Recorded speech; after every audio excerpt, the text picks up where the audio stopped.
B-rank dungeon, lava lake. Above the half-collapsed volcano. Traitor hunt. Durik. Durik let out a low laugh. He raised his hand and pointed straight at Anna. What if I told you the reason I'm here is Durik? His eyes twisted with hatred. You. Durik. Me? Anna. Yes, you. Durik. Durik's voice was calm, but his aura boiled.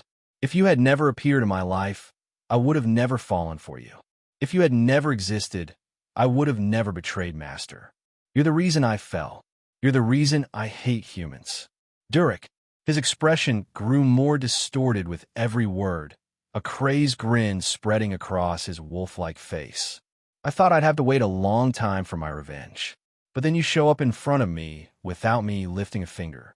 This is the best opportunity one could have asked for. Durik. The killing intent pouring out of him was so dense it could have crushed the students below if Anna hadn't suppressed it with her own aura. That's why today, I'll kill you and end the misery you brought me. After that, I'll slaughter all those students down there who are supposed to be humanity's next generation. Durik. I can sense at least 2 more demons in the area, both A rank. I need to finish this quickly and get to the students, or the casualties will keep skyrocketing. Anna, I don't care about your motives, Anna said coldly, but you won't lay a finger on a single one of my students, and I'll make you pay for every life you and your companions have taken. Anna, I see. Durik.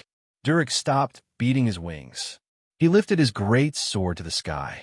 A massive magic circle flared to life beneath his feet, glowing a sinister crimson and radiating murderous intent. The weather shifted instantly. Dark clouds gathered, swallowing the sunlight, and the sky dimmed. A pale silver moon appeared between the clouds. It wasn't a real moon, but an illusion created as a side effect of Durik's demonic spell. Blessing of the silver moon. Durik's werewolf body began to swell with power. Muscles bulged and hardened, his aura surged, and his killing intent multiplied several times over. His great sword turned a dark blood red. His pupils burned crimson.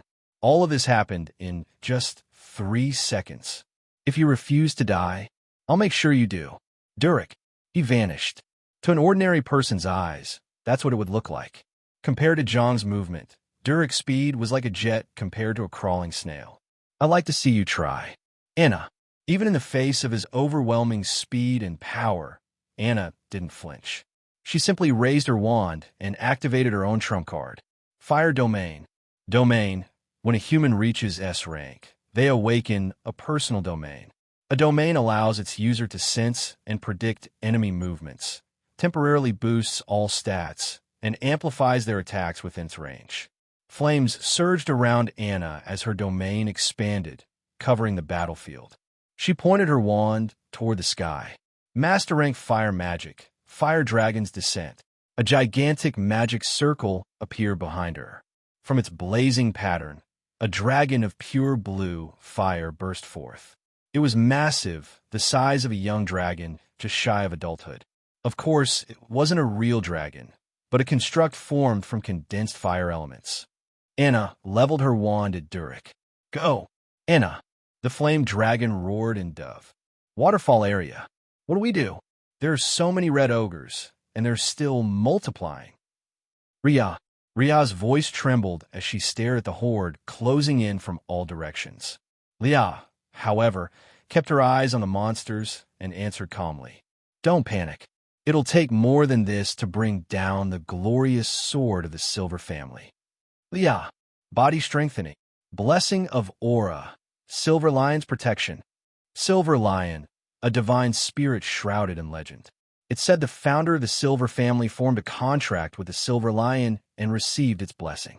Every member of the Silver family can invoke the Silver Lion's blessing to boost their stats for a short time. However, no one has actually awakened the divine spirit itself since the founder. As Leah activated her buffs, a wild grin spread across her face. Anyone looking at her now would immediately understand why she was called the Mad Demon Sword. Her expression was no different from a battle-crazed demon. Once she entered combat mode, the Tsundere facade vanished. In battle, she didn't care about embarrassment, appearances, or manners. Only the dance of the blade mattered. Barbaric, unpredictable, a relentless onslaught. Let's dance. Yeah. She launched herself forward, the ground cracking beneath her feet. The silver blade in her hand gleamed elegantly, but the way she swung, it was anything but graceful. Her movements were raw, brutal, and efficient. Her first target, the nearest ogre, barely had time to react. Leah's sword pierced straight through its chest, smashing its heart and lungs in a single blow. Blood sprayed across her face, making her look even more terrifying. What followed was a massacre. Every one of her attacks drove into a vital point. In just a few minutes, heads and hearts were sent flying. A pile of red ogre corpses formed around her. Leah's swordsmanship style is based on thrusting and stabbing rather than clean, slicing blows. Some bodies lay with their heads obliterated. Others bore gaping holes in their chests. Combined with Leah's blood-splattered grin, the scene was enough to traumatize anyone watching. Riaz stared at her in shock. All the neat combat theories she'd read in books felt meaningless. According to the textbooks, a C rank like Leah should struggle to defeat one red ogre. Yet here she was, carving through them alone, as if they were made of paper. Well, Leah is an exception. Most C rankers aren't anywhere near this strong. Leah is a battle maniac with absurd amounts of real combat experience. I should back her up too. Riaz. The usual playfulness vanished from Riaz's eyes, replaced by focus. She raised her hand toward Leah. Enhanced recovery. Enhanced physique. Enhanced mana recovery. Protection of divine healing. That should do it. Now I just need to maintain the mana flow and keep these buffs going. Riaz. With each spell, she boosted Leah's already ridiculous stats. Leah's physical ability now surpassed that of 5 red ogres combined. In raw strength, she could match an adult ogre, and her agility far outclassed the slow brutes. The slaughter continued, but the ogres didn't stop coming. She really lives up to Mad Demon Sword. Her fighting style is just pure madness. She's tearing through them like they're nothing. Leah is strong, but this isn't sustainable. If this drags on, we'll both run out of mana. Their numbers aren't going down at all. If anything, more are coming. Riaz. She squinted into the distance. I can see it now. That huge one, bigger than the rest. That must be their leader, the adult ogre that's controlling them. Riaz. The giant ogre pushed forward through the crowd, heading straight for Leah. Just as it got close enough to strike, a crushing, killing intent fell from above. Every ogre froze. Some trembled. Some tried to flee. Some simply collapsed. The adult ogre roared and tried to rally the others. But before it could finish its shout, something slammed down from the sky and crushed it flat. The newcomer stood amidst the chaos. 2 curved black horns, massive bat-like wings, eyes as dark as the abyss. His aura was suffocating, and his presence alone screamed destruction. He opened his mouth and spoke a single word. Kill. Jiang. B-rank dungeon, lava lake. Waterfall area. Kill. Jiang. Jiang dropped from the sky like a meteor. He landed directly on the adult ogre, crushing it underfoot. The ground split apart from the impact, and chunks of rock exploded outward like shrapnel, tearing through every ogre nearby. Just from his landing alone, more than 15 ogres were turned into paste. A massive piece of debris hurtled toward Leah and Riaz. Leah's body moved on instinct. She slipped between the raining rubble, dodging every chunk with ease. Not a single stone touched her. Riaz wasn't so lucky. With no combat training and a fragile body, she couldn't avoid it in time. The debris slammed into her, and she disappeared beneath the fallen rocks. When the dust finally settled, Leah spun toward where Riaz had been. No, Leah! Riaz's upper body was visible above the rubble, but both her legs were buried under the collapsed stone. Blood flowed from a wound on her forehead, and her head drooped limply. She wasn't moving.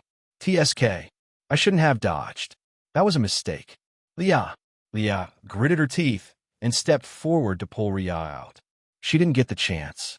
Jiang shot toward her like a bullet. Leah barely had time to raise her sword. Boosted by her buffs, she managed to intercept the punch, taking it on the flat of her blade. The impact still sent her flying. She crashed into a massive boulder more than 20 meters away. Guh! Leah! Her vision blurred. Blood spilled from her lips. Even with every buff active, taking a direct blow from an A rank was too much. She was still just C rank. Any normal C rank would have died 10 times over from that hit. Lynx and Rio are different monsters entirely. Both B rank, both strong enough to trade blows with an average A rank without instantly folding. Leah forced her shaking arm to move. She dragged her mana to its limits, reinforcing her body, forcing her vision to steady. Bit by bit, she pushed herself upright. She reached for her sword. The moment she picked it up, the blade snapped. The metal was already webbed with cracks. Now only half the sword remained in her hand. Her silver eyes narrowed as she focused on the creature screaming at the sky. This was no longer just Jiang. The humanoid shape was melting away, shifting into something grotesque. His skin turned ashen gray. Snake-like scales crept across his body. Blood dripped from his eyes, but the blood was pitch black. His aura grew more twisted by the second. His hair turned gray and lengthened, fluttering wildly. His bat-like wings expanded, taking on a reddish hue. A thin tail sprouted behind him, and his teeth elongated into needle-like fangs. With her flickering vision, Leah stared at him and remembered a term she'd seen in a book. Is this demonification? Leah. Demonification, a special ability possessed by certain demon spirits. It allows them to turn members of other races into demons. Description: this ability is usually seen in formless demon spirits that can possess living beings. The main conditions are: the targets must be extremely weak, and they must lack defensive skills like mental resistance, mental immunity, true immunity, blessing of intelligence, etc. Effect: once a demon spirit successfully possesses a host, the victim changes inside and out. Their mind and emotions twist into those of a demon first. Then their body slowly transforms into a demonic form. Cure: possible only within 5 days of possession. If a priest of equal or higher rank than the demon spirit uses purification, the host can be saved. After that time limit, only the demon can be damaged. The host's soul is already gone. A few minutes later, the transformation completed. Jiang was gone. What remained was a demon through and through. Even if a priest cast purification now, it would only hurt the demon spirit. The original Jiang's soul had already been devoured. 2 minutes of silence for the poor soul called Jiang. An eerie, rasping voice crawled out of the creature's throat. KK, after so many years, I've finally possessed a body completely. This feels so good, KK. Now I can walk freely on the demon continent again. After so long, the name of the great demon Telmuk will resound once more. KK. Telmuk. Yeah, it's a demon name. Don't expect it to be easy to remember. Telmuk's gaze slid toward Leah, who was barely standing. His lips curled into a wide, twisted grin, the kind only a sadist could wear. KK. I didn't think I'd find a toy so soon after waking up. Telmuk. I'll savor this one slowly, Telmuk. He licked his lips with an unnaturally long tongue. The smell of fresh prey. I can't wait to break you. I wonder what kind of face you'll make when you fall into absolute despair. I'm getting excited. KK. Telmuk. He blurred and appeared in front of Leah. His fist lashed out. He didn't put his full strength into it, just enough to make sure his toy didn't die too quickly. Move, move, move. Leah. Her mind screamed at her body, but her injuries were too severe. She couldn't move so much as a finger. The punch smashed into her face. This time, there was no guard, no sword, nothing to soften the blow. Leah was knocked out instantly and driven into the ground, her body embedded in the center of a wide crater. TSK. She fainted. It's no fun if she's unconscious the whole time. Telmuk. He turned his head. There's another human over there. Telmuk. His gaze settled on Rhea, half buried in rubble. Let's save this blonde girl for later. Maybe I'll start with that weaker one first. KK. Telmuk. Barren area. Bang. A huge boulder split cleanly in two under a single slash. A black-haired boy rushed past the falling halves, charging straight at the demon in black armor. The armor, once imposing, was now riddled with holes. Large pieces had been shattered and blown away. The red cape behind it was little more than ripped cloth. Elemental sword arts, blazing dawn of fire, heavenly demon art, defensive curve, sword and spear collided. The clash unleashed a shockwave that gouged the earth in a 100-meter radius. The battlefield was already a wasteland of craters and shattered stone. Ha ha! I never thought I'd find a human this strong. Rio, was it? I acknowledge you, human. Alberto. There's no need to remember my name. You won't be alive much longer. Rio. Elemental sword arts, thousand wind strikes, heavenly demon art, unceasing thrusts. Their blades blurred. Each exchange canceled the other out, sparks scattering in every direction. At this level, their movements were almost invisible. But in terms of pure speed, Rio had a slight edge. One of his strikes slipped through and slammed into Alberto's helmet. Cracks spread. The helmet shattered. Both of them pushed away, putting a bit of distance between them. With the helmet gone, Alberto's face was revealed. He looked almost human, if not for the light blue eyes with a strange clock-like symbol turning in his pupils. Rio might have mistaken him for a human noble. His dark blue hair framed sharp, handsome features that could charm half a city on looks alone. While Rio and Alberto were trying to kill each other, Link sat on a large rock some distance away, watching the fight like an audience member with front row seats.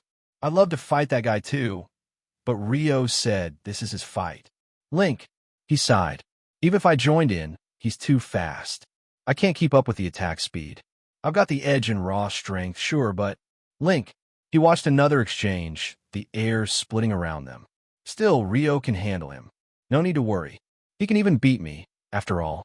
Link, just as he was starting to get bored, the ring on his hand glowed red. Link's expression sharpened. He immediately poured mana into the ring. Something happened to Rio. Link, he stood up in one smooth motion. I should go. Rio doesn't need help anyway. Link, he glanced toward a certain direction, locked onto Rio's location, and shot forward at full speed. Thinking. Hey everyone, Firescale Audiobooks here. If there's a novel you'd love to hear more of, you can support us on Patreon or Ko-fi. Depending on your tier, I'll make extra parts just for the stories you're most excited about. Usually I can only upload 4 to 5 parts of each novel, but with your support, we can go beyond that. And of course, don't forget to hit subscribe. It helps more than you know. B-rank dungeon, Lava Lake. Waterfall area. TSK. It seems she has gone unconscious. It's no fun if she remains unconscious like this. There seems to be another human over there. Let's save this golden hair woman for later. How about I torture that weak woman first, Keikeka? Telmuk. Telmuk walked towards the woman stuck under the rubble. She was half conscious. He easily picked up the rubble and tossed it aside. Keikei. This one seems to have a very high concentration of mana in her. She would make for good food, actually. How about I eat her after I am playing with her? Keikei. Telmuk. Telmuk stretched his hand to hold Rio's head. Here I go, dash, Telmuk. Just as he was about to get his hands on Rio, he felt a huge amount of mana concentrating behind him. Telmuk turned back and looked at Lia with an expression of surprise on his face. Lia's POV, some forgotten memories. Silver Mansion, bedroom. Mother, are you feeling pain anywhere? Should I call the healers? Lia, lowly version. While looking at the woman resting on the bed, Lia asked with concern in her tone. The woman lying on the bed looked as if she was suffering from some kind of severe illness. The woman's body looked extremely frail and weak. Now, there's only traces of the past beautiful face are left. No, I don't actually think there's enough time left for me, Lia. Alice. In reply to Lia, Alice said in a sad yet determined tone, You don't say that, Mother. The healer said that Mother will get well eventually. Lia, looking at her young daughter, who is still ignorant about the ways of this world, Alice felt sadness in her heart, but there was nothing they can do about this. If only I was not affected by this curse, I would have lived to see my daughter live a happy life, alas. Alice, there's no need to worry, Lia. Even if I am not with you, I will always support you from wherever I will be. Alice. Alice raised her frail hand and put it on Lia's small head. Always remember this, my daughter.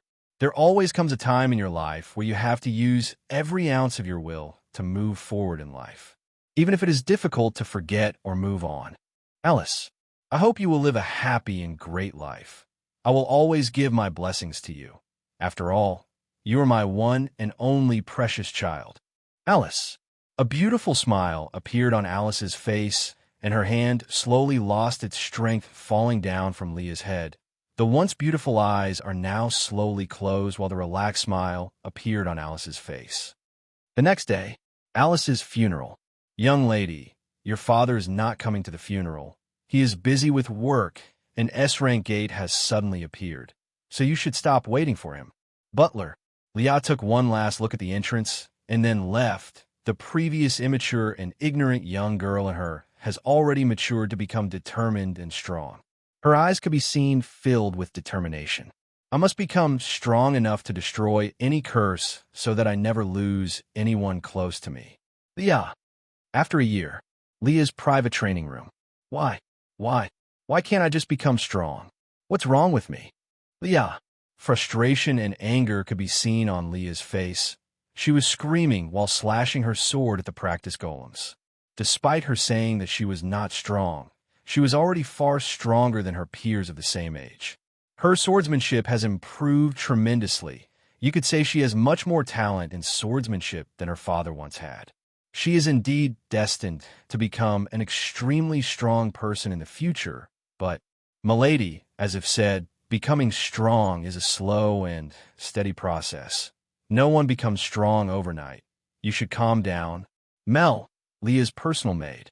Actually, milady, you're already improving at a very terrifyingly fast rate, but you're putting too much pressure on your body. If this goes on, you might get hurt. Please stop, milady. Mel. As the maid said in concern for Leah, Leah became even more irritated after hearing this. The pace I am improving is too slow. If I don't become strong faster, I won't be able to protect anyone, and someone close to me might get hurt once again. I must become strong faster. Leah.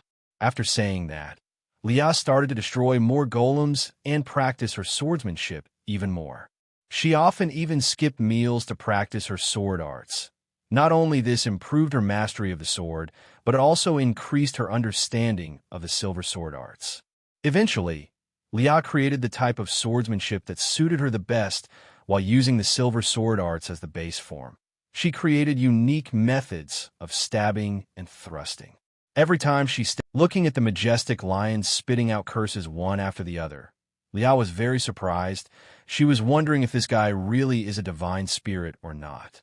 If not for the fact that his wings and fur are silver and have no taint of demonic aura.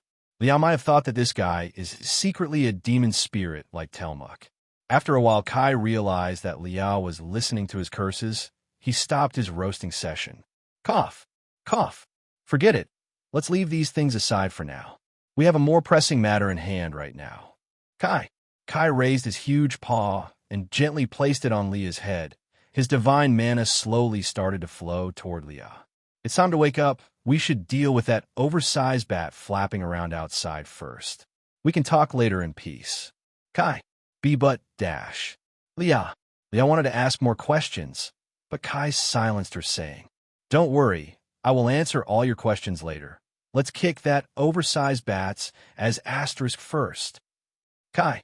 B-rank dungeon, lava lake. Waterfall area. TSK. It seems she has gone unconscious. It's no fun if she remains unconscious like this.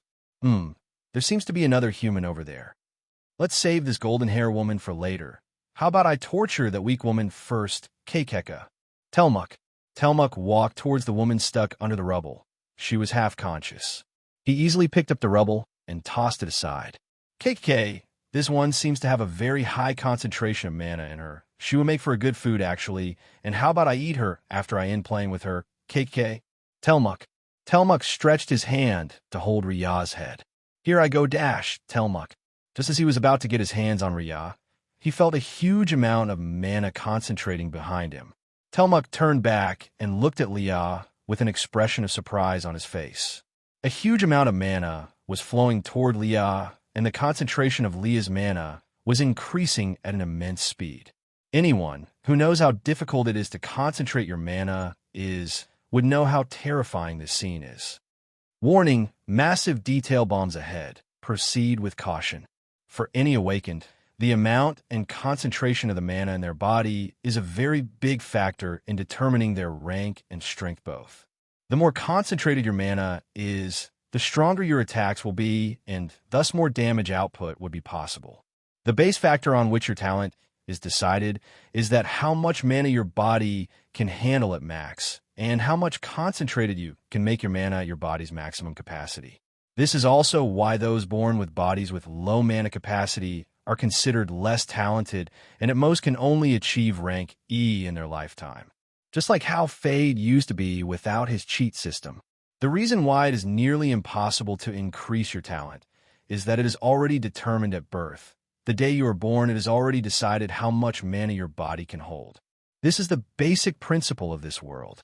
Of course, there exist some unique methods which actually defy this basic principle of the world itself, like Fade's system, Rio's limitless potential, and Link's potential enhancement training since birth. Out of them, Link's potential enhancement training was actually the most genuine method. Rio and Fade are just a glitch in the Matrix. Getting a contract with a strong being like a god, a divine spirit, a demon spirit, etc. is also one of the glitches in the Matrix. With this method, the individual who has contracted can share the mana of that strong being for their own use. This way their mana capacity increases externally. Getting contracted with a strong being will increase your talent and mana capacity based on the being you have contracted. You can borrow mana without making your body suffer any consequences. And what the other being gets from it, you ask. The beings like divine spirits, demon spirits, etc. are made purely out of mana and don't have a physical form until they can establish a contract with an individual. When a contract is confirmed, then spirits get to have physical bodies, and demons get to have souls and life essence, etc. This is basically a win-win situation for both parties. Okay. Now we are back to our chapter. What? Such tremendous mana. How can that be? There's no way a human can have such a massive and concentrated mana while not even being an A ranker. That much mana, only peak A rankers can have it. But that woman is not an A ranker. Telmuk. As Telmuk looked at Leah, slowly standing up, he felt a chill run down his spine. He was feeling as if he was in the presence of a top predator looking down on him. While Telmuk was looking at Leah with a perplexed reaction, Leah slowly stood up and picked up her broken sword. As if she can't possibly be thinking that she can beat me with a broken sword. Kiheka. Telmuk. The previous evil smile on Telmuk was now gone, and his emotions are now in chaos. If he was human, you could have seen sweat covering his whole face. But since he isn't human, no one knew how much he regrets leaving that woman alive. Leah suddenly raised her sword and pointed it towards the sky, while her silver pupils were shining brightly. Her golden hair slowly turned silver, shining and waving in the air. Slowly, all the previous wounds on her body recovered automatically. Leah concentrated her mana on the sword. Enhance armament. Release spiritual mana. The broken sword suddenly got covered with a silver aura and started to return back to its original shape, but this time it was better and stronger. As Leah fully restored her sword, she concentrated her mana toward her back. Divine Spirit's Blessing, Wings of Light. 2 silver wings appeared behind Leah, making her look like an angel. These wings are not for the show. They can enhance speed and agility tremendously, giving a huge boost to the user in terms of mobility in battle. Of course, they're capable of flight too. Leah pointed her sword towards Telmuk and said in a cold tone, "Accept your purification, evil being." Leah. After Leah said that, Telmuk was about to say something, but the very next second Leah was already right in front of Telmuk, pointing her sword toward Telmuk's heart. Why dash, Telmuk? Silver Lion swordsmanship. Obliterate. Before Telmuk could have understood what was going on, Leah's sword pierced Telmuk's chest, blasting a huge hole in Telmuk's chest. The impact of the attack made Telmuk fly away due to the immense shockwave caused by that one attack. Cough. Cough. How? Telmuk. Telmuk continuously coughed huge amounts of black blood, and he could feel his soul slowly falling apart. Just a few minutes ago, he was still enjoying torturing his prey, and now he was lying on the ground waiting to die. Such irony. But Telmuk was still not done yet. Even if his soul was slowly falling apart, there is still at least 10 seconds for him to self-destruct and deal huge damage to the whole of the area. An A-rank or self-destruction is not something a B-rank dungeon can handle. It will easily make the whole dungeon fall apart and throw all the individuals outside of the dungeon. This might totally destroy their plan of finding the fragment holder and might even put the life of the demon prince in danger, but at least Telmuk could drag a few people to death with him. After blasting off Telmuk, Liao was not standing around in the show. She inserted her sword into the ground and put her hands on the hilt of the blade, slowly inserting the mana into the ground through the sword. A huge silver-colored magic circle appeared on the ground and started to shine brightly. Divine Lion's Blessing. Summon Divine Spirit Kawaki. After enough mana was concentrated, Kai slowly appeared from the summoning circle, making a grand entrance with his magnificent and huge body. As he was summoned, he faced towards the sky and roared to announce his presence to all the lower beings that a king has arrived. It's been many centuries since I last saw the sky, but it seems today I would not be able to see the clear blue sky. An S-ranker seems to have expanded his domain here. Kai, my perception is telling me there are actually 2 S-rankers not too far away. This is troublesome. If it was my heyday, I could smack an S-ranker like it's nothing, but since Lia is still not that strong, I can only display the capabilities of an A-ranker at most. Kai is an SS-ranked divine spirit, and Telmuk is an S-ranked demonic spirit. Well, let's not worry about that for now. I should finish this repulsive and disgrace to the name of spirits first. Kai. Before Telmuk could have self-destructed, Kai already took action. A huge amount of mana was concentrated in Kai's mouth, and a huge fire breath was released on Telmuk, making him scream in pain and slowly burn away into nothingness. With this, a millennia-long existence of a malicious being was finally extinguished, and all the people who suffered in the hands of this demonic spirit, finally their souls can rest in peace. This concludes one matter. Next is Kai. Kai turned back and looked at Lia, who had already fainted from the overuse of mana, and Ria, who is staring at him with a look of surprise on her face. Ria just can't believe her eyes. She has seen an incredible event today. Today's event might actually make her a little bit more mature, a little bit. I know that look very well. Kai. Her stare is really troublesome. Don't tell me she wants to stroke me, just like Tomar's wife used to, Sao Kai. B-rank dungeon, lava lake, waterfall area. So, you're saying that Huge Lion is safe? Are you really sure? Link. Yeah, Mr. Fluffy is super fluffy, and he feels so good to touch. He even helped Lia. He is totally safe. Ria. While Ria was describing a great divine spirit as a fluff ball, Link was looking at this huge lion emitting the aura of an A-ranker with vigilance. He doesn't think this guy is as fluffy as he looks just by looking at those huge teeth. You can see that each of those teeth is about the size of half a human's body. Could this guy be a summoned beast? Rio said that Lia is a sword user. She couldn't possibly have summoned a beast.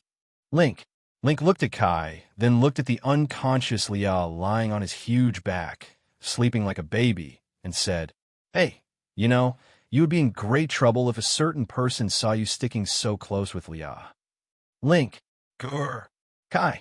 In response to Link, Kai simply groaned at him, while showing off his huge and sharp teeth.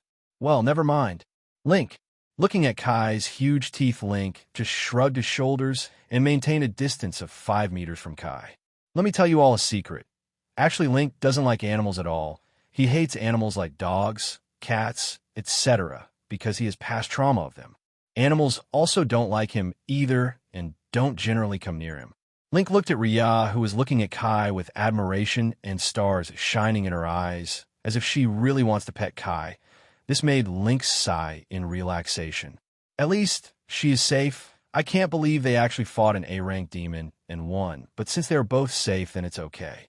Link, looking at the golden hair girl, Link had a thought in his mind. So, this is Lia, whom Rio was blabbering so much about. She looks like the daughter of a wealthy family. Does her cooking really is as great as Rio described it? Link, perhaps I should try her cooking sometimes too, Link. Then suddenly he thought about Rio. You want to eat food made by Lia? Do you want to die? Rio, yeah. He will definitely say that he wouldn't really let me eat it in peace. Sigh, if only Ria also knew how to cook. Rather than her making food, instead I have to make food for her if not for me. This airhead might not even remember to eat food. Sigh, Link. By the way, weren't you paired up with that gloomy-looking guy earlier? Why are you here, Link? Ria. Oh, that. He was busy with something, and since I got the signal from our engagement ring that you were injured, I rushed here first. Link. Yeah, our engagement ring has that function, and wouldn't it be a problem for him to fight the monster alone? Ria. This is nothing.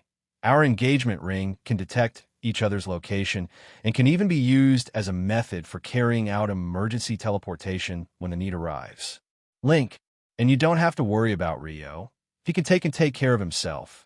After all, he is even stronger than me. Link. What? That gloomy-looking guy is actually stronger than you. You must be joking, right? Ria. Yeah, also, that girl over there, Lia, she's his girlfriend. They both are a couple just like us. Link. Yeah. Lia, my idol, is actually already married. That can't be. Ria. When did I say she is married? Link. But didn't you say they are like us? Doesn't that mean they're also married? Ria. Link looked at the airhead of the girl and sighed. Seriously, how many times do I have to tell you we are not married yet? We are still not of legal age. Don't say things that will make others misunderstand. Link. But that day you did that to me. Ria. I never did anything. Don't cause misunderstandings. Link. Suddenly Kai, who has been hearing their arguments, looked at Link and said in a sly tone, You are going to hell, pervert. Kai, come on. Even oversized animals are mocking me now. Sigh, Link. And thus the battle in the waterfall area finally ended with everyone being happy and safe after some twists and turns. Barren area. Two individuals could be seen standing opposite each other, about 10 meters from each other. Both of them were panting, and the ground in a radius of 500 meters was filled with huge craters and slashes. All the trees and stones in this area has been destroyed and reduced to powder.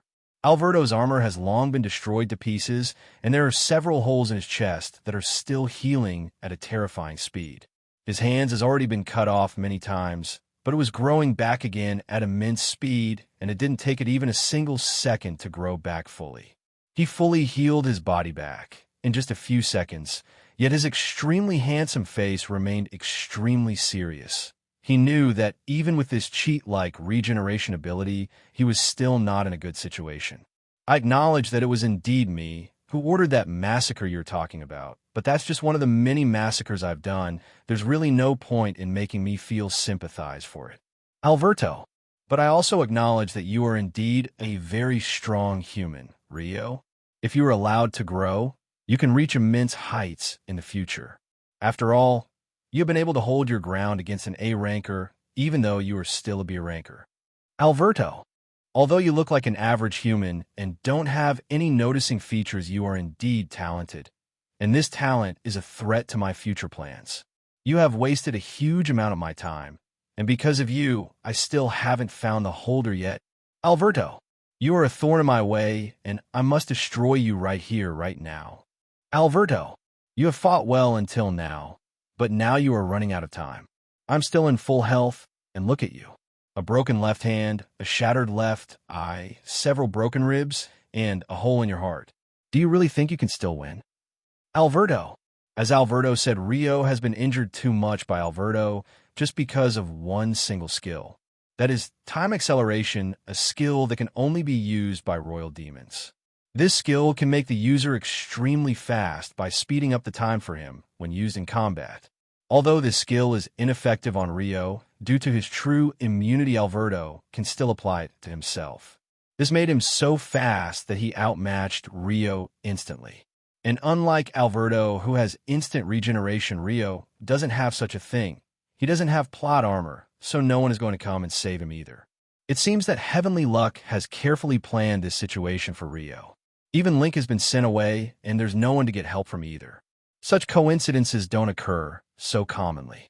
This could be considered a counterattack by the heavenly luck towards this anomaly named Rio.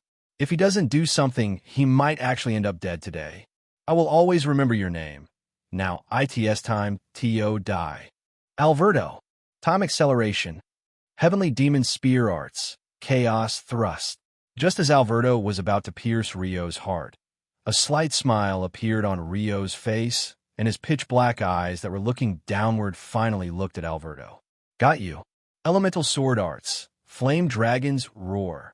Intense black flames appeared on Rio's sword, and the slice carried out by Rio was so fast and precise that even with time acceleration, Alberto was still not able to see it coming.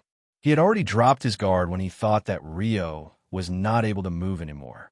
The sword sliced the neck of the demon prince so fast that it could amaze even peak rankers. This could be considered a last-ditch attack carried out by a person who was already at the end of his line. As Rio stabilized his body by supporting himself with his sword, Alberto's head and body fell on the ground dramatically. An expression of surprise could be seen on Alberto's severed head. Rio sat down on the ground and looked at Alberto.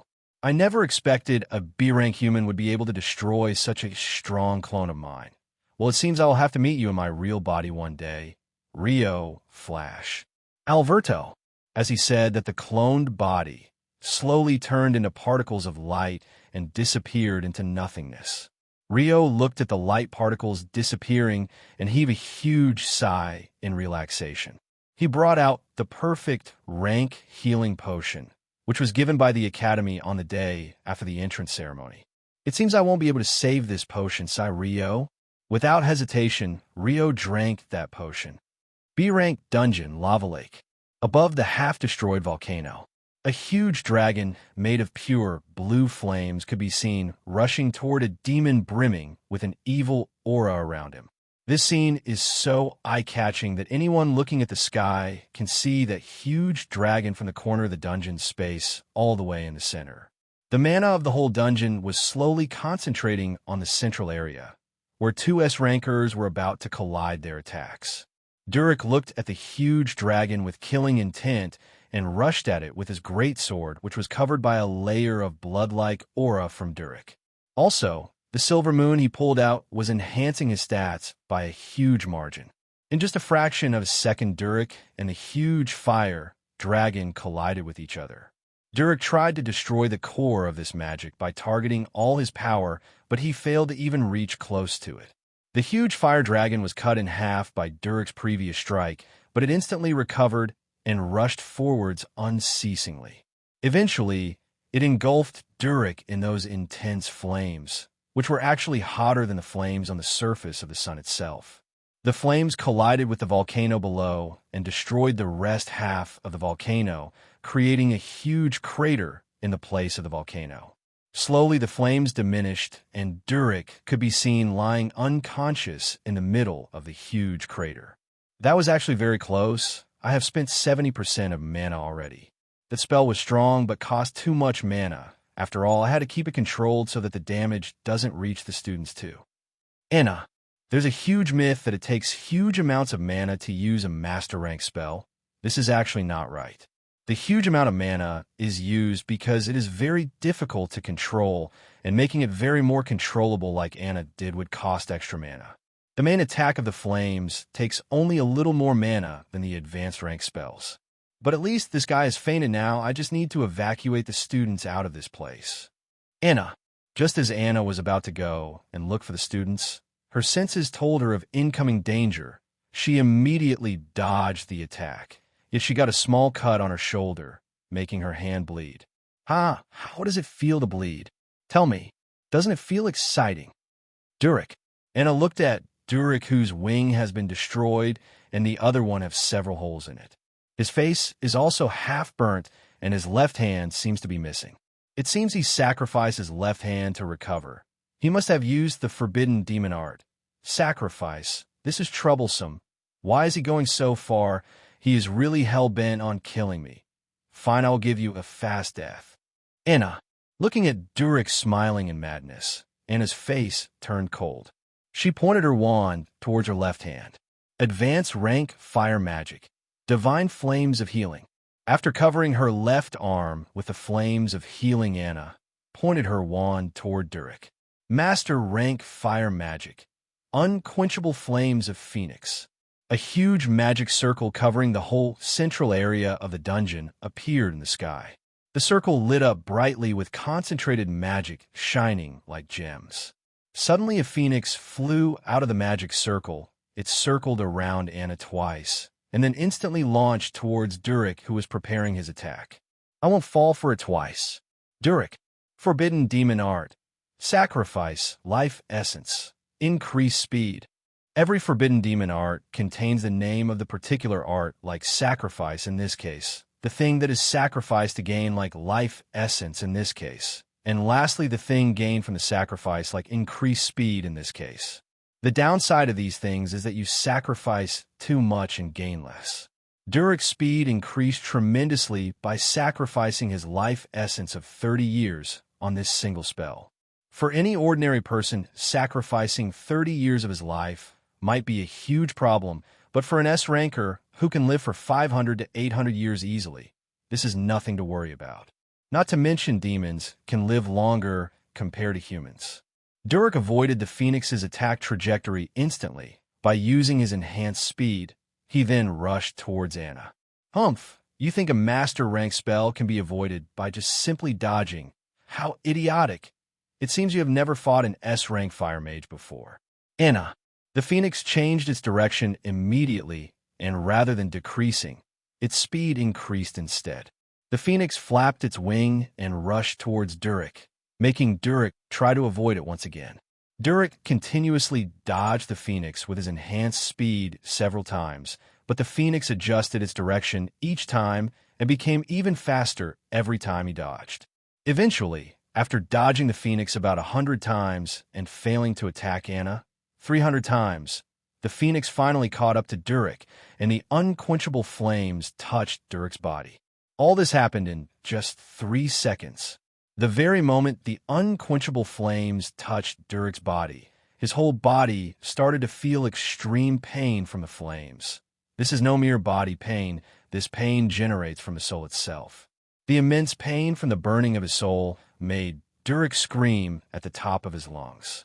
Unquenchable flames. The flames that once touch a living being can burn the soul of the individual continuously until the whole soul is extinguished from existence. Also, when the soul is burned, the victim feels extreme pain all over his body, which is even worse than torture. Additionally, these flames purposely burn slowly, thus making the victim feel pain for a long time. Looking at Durek howling in pain, Anna had only one thought. Every time I use this spell, it always ends up like this. I didn't want to use this one, but only this spell costs less mana to control and still do immense damage. Of course, this spell is not invincible. After all, Jean easily destroys this spell with a single swipe of his sword. Sigh, Anna. Just as Anna was thinking that everything was finally coming to an end, Durek successfully extinguished the flames. Forbidden demon art. Sacrifice, life essence, soul strengthening. By sacrificing 100 years of his life, Durek finally extinguished the flames by strengthening his soul temporarily. This was actually a very idiotic move. It's like drinking poison to quench your thirst. Anea, it seems you are indeed the most talented fire mage of this millennia. But everyone has a weakness. You certainly also have a weakness too. Durek. An angry expression appeared on Durek's face. He pointed his great sword toward the sky and used the forbidden demon art once again. Forbidden demon art. Sacrifice, soul. Enhanced self-destruction. A substantial red-colored magic circle appeared all around Durek. This magic circle was so huge that it covered the whole dungeon. The immense aura of this demon art caused the whole B-rank dungeon to become unstable. Several spatial cracks started to appear in the dungeon. A B-rank dungeon can't handle the self-destruction of an S-ranker. Not to mention, the self-destruction alone is powerful. Durek has already enhanced it with forbidden demon art. Damn, I didn't expect that this guy would be so desperate that he will literally self-destruct himself. I must stop him if he self-destructs here. Not only will he kill all the students, he will also cause a fatal injury to me as well. Anna, I can't let any more students die. I have already been unable to save many of the students earlier, but now I must not let the top students of the academy get killed that will make the future of humanity bleak. All these talented children must survive at all cost. Anna. A serious and determined expression appeared on Anna's face. She pointed her wand toward the huge magic spell Durik has created. I just have to destroy the core of this magic. This is going to cost a huge amount of mana, but I must do it. Anna. Magic Interference. Magic Interference is a non-ranked spell. It can be used to dismantle magic circle of any rank. The only conditions are that the caster must be of the same or higher rank than the spell. Also, it needs a monstrous level of mana control and mental strength to exactly attack the core of magic. Using nearly all of the leftover mana Anna had, she finally diffused the self-destruct spell before it could have blasted all the students to their untimely death. But, as I said, everyone has weaknesses. Your weakness is that you care about those students. Durik pointed out Anna's weakness as he stabbed his great sword into Anna's heart. B-rank dungeon, lava lake. Waterfall area. Hey Link, what is that huge magic circle in the sky? It has such an ominous presence. Ria looked at the huge, ominous magic circle covering the whole sky. The spell itself is giving off a very eerie aura. Not to mention the concentrated mana in that magic circle. Even the look of it is very ominous. The Link also looked at the huge magic circle covering the sky. He is also out of words to describe this thing, and even he's never seen a magic circle so big. Although his father did say that an SS rank mage can make magic circles as big as the whole human nation, he really can't imagine the sight of it. Only today he has seen such an overbearing sight. They keep the huge magic circles created by S-rankers or above secret and don't reveal them on the internet or in front of society to make sure that people don't get insecure at the sight of them. I think it will be all right since Ms. Anna is there to protect us, so don't worry about it. Ms. Anna, as they say on the internet, is the strongest fire mage of this millennia. Link, indeed you are right. Ria, you sound unsure, kid. Kai, what? You can use telepathy? Link, although Link didn't say anything from his mouth, but a huge storm was rising in his head by knowing that Kai could use telepathy. There are only two types of beings that can use telepathy. One is the person who has literally awakened the power of telepathy since birth and can thus use it like a mage uses spells. Another one is the being that has reached SS rank and can thus use telepathy because of their huge mental capabilities. You can easily determine the difference between these two. The person who has awakened telepathy since birth is generally not so strong and is considered weak compared to any other combat-type class awakener. But an SS rank can be weak. Link knew this because his father has many times used telepathy on him. He has first-hand experience with this. You don't tell me you are Dash. Link, indeed, I'm actually an SS rank spirit. I look weak because this little girl is still young and weak, but eventually I will get back to my prime. Kai, this is insane. How did she even contract a spirit like you? Link, well, things happened. More importantly, you also have sensed it, right? That this is an extremely strong spell. Kai, yeah, if this spell succeeded, I think that would be the end of us all. Link, not for all. I can still protect this little girl, but I can't guarantee about others. Kai. Hearing Kai, Link fell in deep thought for a moment. He looked at the sky covered by that huge spell, and as if he has made a decision, determination appeared in his dark red eyes. Is that so? Hey, wanna make a deal? Link, Kai asked back in confusion. What deal? Kai, how about you protect Ria from the effects of this spell, and in return, I will sell my soul to you. Link, hearing Link's words, Kai was in total awe. He never expected that a young man with a bright future ahead of him would actually make such a choice. That quite surprising for a weak human like him. Well, I also used to be like that too, when I was still weak and young. But in the end, death always comes very suddenly, sighed Kai. Kai looked at Link and said, You know that I'm not a demonic spirit, right? I don't need your soul. Then what do you need? How about my bod dash, Link? Nothing. I don't need anything. I have no interest in a boy's body. I would have indeed protected you all, but as I said, I am not at my prime and really have no choice here. Kai. Before Link could say anything in return, Kai just simply broke the telepathic connection. He simply didn't want the conversation to turn into weird chaos. Just as the atmosphere was getting awkward, the sudden cheering voice of an airhead girl arrived to save the day. Hey Link, look, the magic circle is falling apart. Ria. Link looked at Ria, who was literally jumping around in happiness while looking at the sky. She genuinely looked like a rabbit jumping around. After all, she also has white hair. She resembled rabbits very much. After taking a look at the magic circle falling apart, Link heaved a sigh of relief, but the very next second, a chill ran down his spine. He hurriedly looked at the place where Anna was fighting the demon and found out that mana, even more concentrated than the previous spell, was gathering at an insane speed. Ria, look out! Link trusted his screaming instincts and immediately dashed towards Ria. He carried her near Kai's huge body and put her on the opposite side of the volcano. Surprisingly, Kai didn't reject them this time and instead laid down in a defensive position. He placed Leon near them and covered all three of them. Suddenly, a huge shockwave appeared from the central area of the dungeon and spread all over the dungeon. Although it was not so strong that it could kill the students, it certainly caused small injuries to all the students present inside the dungeon. If someone looked at the central area, they would find that a huge beam of fire was descending from the sky, piercing the clouds, and immense amounts of mana were being used. The spatial cracks started to widen, and a panel appeared in front of every student. Warning: the B-rank dungeon lava lake has become extremely unstable. Ejecting all the challengers out, starting the countdown. 1. Ejection starting. One by one, all the surviving students who were still trying to defend against the huge shockwaves disappeared and were ejected by the dungeon outside, safely and securely.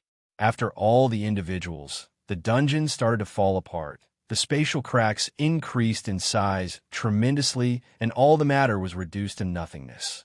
Eventually, the B-rank dungeon, Lava Lake, ceased to exist. A few seconds earlier, in the central area, above the huge crater. As I said, everyone has weaknesses. Your weakness is that you care about those students. Durik successfully stabbed Anna's heart by using the most opportune moment. He used the fact that Anna was fully concentrated on using mana interference to destroy the enhanced self-destruction. The premise to use mana interference is that you have to put all your mind and concentration into this one task, and very few mages can actually do that. Even if they can do this, using mana interference makes a mage extremely vulnerable in that state. Durik has fought on hundreds of battlefields along with the demon army, and he has already seen many things that most people don't even imagine. The only reason he was able to land this attack was purely because he used the students as hostages, and his experience of fighting against mages on different battlefields gave him an advantage over Anna. If not for his taking the students hostage, Durik would have never been able to successfully land a strike on Anna. After all, Anna is simply a prodigy when it comes to wizardry. Cough. Anna coughed a mouthful of blood, while looking at the sword stabbing her heart and feeling that her body was rapidly losing strength. She already knew that this was inevitable, yet she focused on saving the students. Anna slowly raised her wand and pointed it at Durik. A small magic circle appeared at the tip of her wand. It looked like a weak spell, seemingly the last-ditch attack of Anna.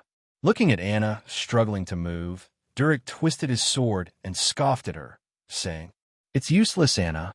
I know you're out of mana to cast a strong spell, and weak spells won't do me any considerable damage. As for the damage you did to my body, I will heal it easily after I go back to the demon continent. Durik, as for those weak kids, I will eliminate them and present their heads to my prince when I go back. All your efforts have gone to waste. Durik, now you know why those students are your weakness." Durik. Hearing Durik, Anna just smiled a little and said, "Those students are not my weakness. They are my hope." Anna, master rank fire magic, flames of divine retribution. B-rank dungeon, lava lake. Above the destroyed volcano. Those students are not my weakness. They're my hope. Anna, master rank fire magic, flames of divine retribution. A huge beam of flames descended from the sky, ripping apart a huge hole in the sky and distorting the space all around it. The sheer amount of concentrated mana in that pillar of flame is astounding. The pillar of flames is so bright that it has paled the brightness of the sun, and anyone who looked at this brightness without any protective measure got blinded in just a few seconds. If someone could look at this scene, they will think that the gods are punishing an evil being with divine punishment descending directly from the heavens. But this is simply the mightiest magic of an S-rank mage created by burning her leftover mana and concentrating it in a single spot so as to not harm any other student. As the might of this magic was too huge for this dungeon to handle, the dungeon finally started to fall apart and it started to become spatially unstable. In the middle of the pillar of flames. Durik, as the unceasing flames descended on Durik, his body started to ignite and burn at an immensely fast speed. He tried to escape, but was not even able to move inside the dense and concentrated flames. It was as if he has been locked in a place by these dense flames. The temperature inside the pillar of flames is hotter than the core of a star. An S-rank fire mage is capable of creating artificial stars with air. Although they are small in size, they can't be underestimated. The appearance of this artificial star in the form of a pillar of flames has created immense spatial misbalance in the dungeon. If not for the fact that Anna is controlling the flames and not letting them harm the students, this magic could have destroyed an area of 1,000 kilometers and would have created immense spatial destruction. No. Stop. Durik. As Anna slowly started to lose her strength, the pillar of flames started to dissipate, and the body of Durik also started to turn into nothingness. And in just a fraction of a second, the S-rank demon Durik, who was still laughing and acting menacingly, was burned to nothingness. If he hadn't let his guard down after stabbing Anna, he could have still been able to dodge this attack on time. But his arrogance and carelessness brought his doom. He underestimated Anna's resolve to protect the students behind her. While Anna was starting to lose her consciousness slowly, a system notification appeared in front of her. Due to increased spatial instability, the spatial path stabilizer has lost its effect and ejection is being carried out, returning to the original location of entrance. Outside the B-rank dungeon's gate. Monitoring room. Please, Mr. Jean. We don't have any other spatial path stabilizing stones within the academy. We can't do anything about it. So you were telling me that I should leave the safety of the students and an S-ranker to fate. Jean kicked the observer on his stomach, and the observer was sent flying away. Even though that observer is an A-ranker himself, he coughed out blood as he flew out of the monitoring room while destroying the walls and landing outside. A hole got created in the wall due to this. Well, there are already more than a dozen holes in all the walls of the monitoring room. You all are F***ing useless. Why are you even here if you can't even save the students from a mere demon? Jin's eyes are already bloodshot and several veins are popping on his face. He seems so angry and irritated that he could be mistaken for a heinous murderer right now. If only there was a way to get inside that dungeon. Apparently, while Jean was not in the academy and was on his way back to the academy from a mission, Anna rushed inside the dungeon by using the only spatial path stabilizer in the academy. And since there's no other stabilizer in the academy, it will take about 3 hours if they ask the Alliance to deliver one in an emergency. It's not that the Alliance is inefficient in work, it's just these stabilizers are too rare and difficult to find. As Jean stomped his feet, the whole building trembled from a shockwave. While stomping his feet, Jean walked out of the building and came in front of the dungeon gate. If only I was an SS ranker. SS rankers and above-level individuals have the capability to forcibly enter any dungeon by forcibly stabilizing the space by using their own mana. Such individuals are capable of tearing a low-rank dungeon apart just by using their aura alone. They can forcibly expand and close a low-rank dungeon gate. The Dragon King has even closed an A-rank dungeon gate by forcing it to close by hands. Yeah, with bare hands.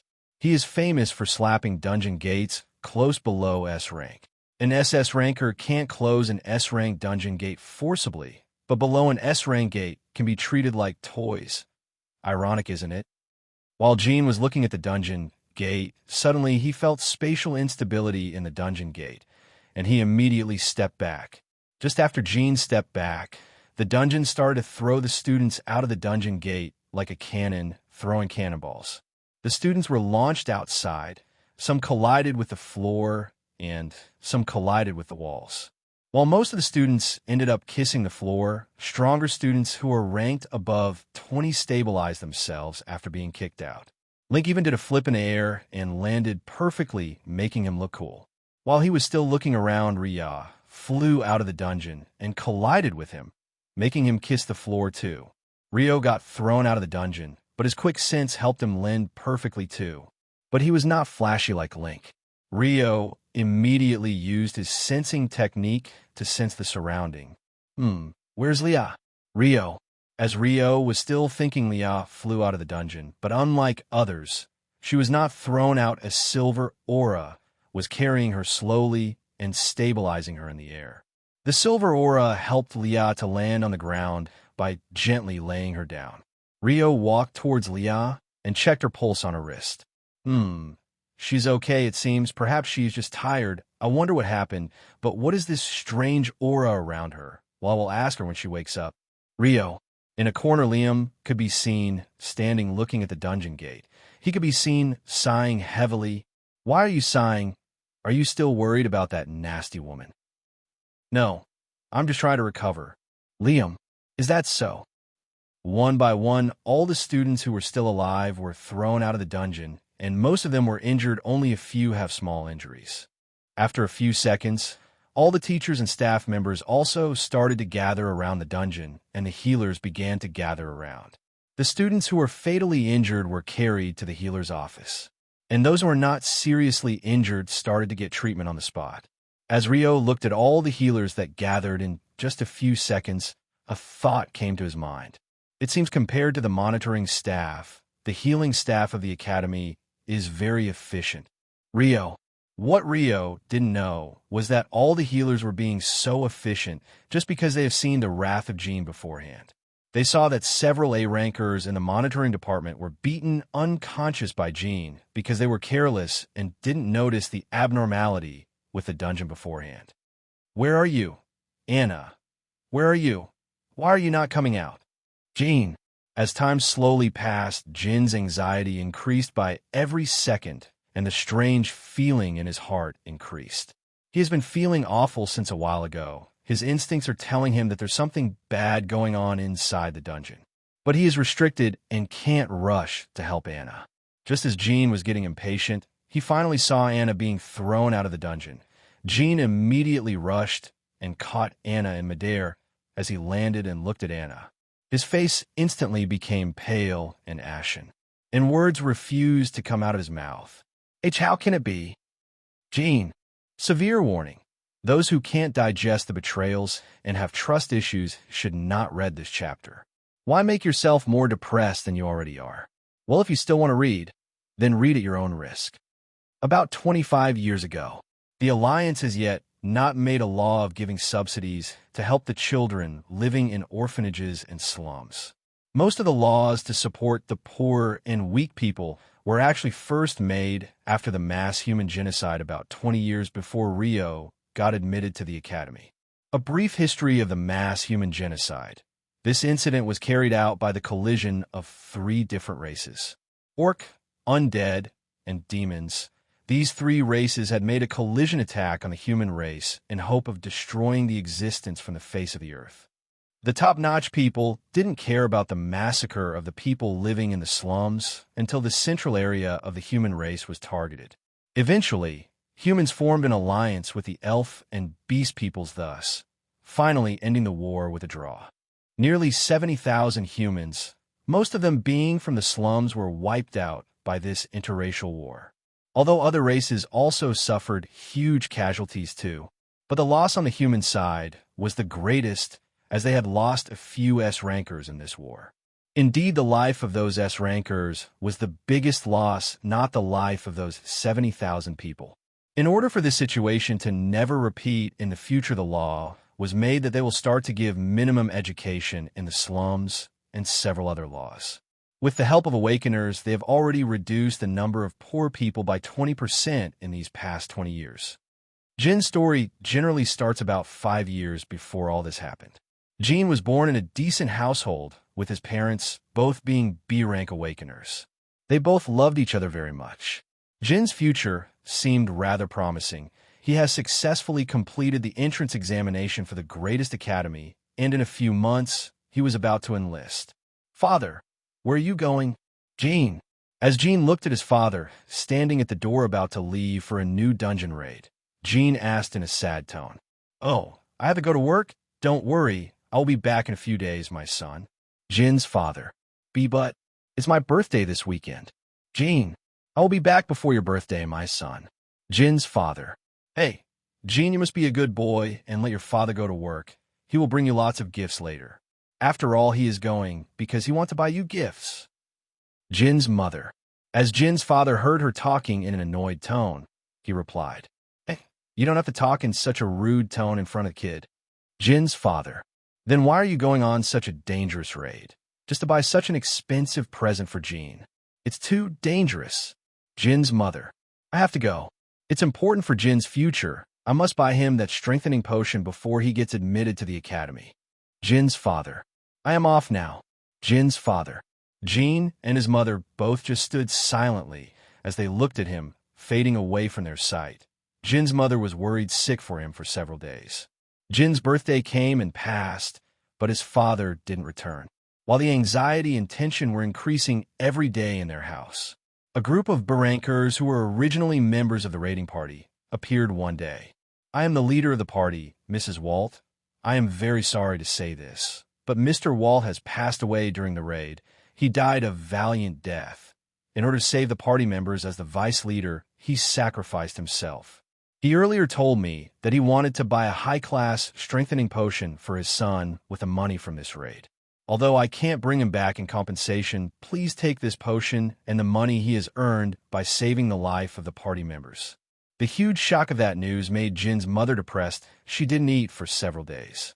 Meanwhile, Jin, who was oblivious to this, found the potion in a gift box on his study table. He happily drank it. Only later did he find out the truth. After a few days, "And mother, please eat something you haven't eaten for several days now." "Jin, go away. I don't want to see your face. You are a cursed child. If only I haven't given birth to you, he would have been alive." Jin's mother. Jin's mother threw the food on Jin's face and shouted, "If only you didn't exist. Go away, you cursed demon." Jin's mother. That was the last time Jin saw his mother. Apparently, she committed suicide that night by piercing her own heart with her blade. A few months later, after Jin's admission to the academy, Jin was not having a good time in the academy. He was separated from the whole class because everyone else considered him a cursed person who ended up causing his parents' death.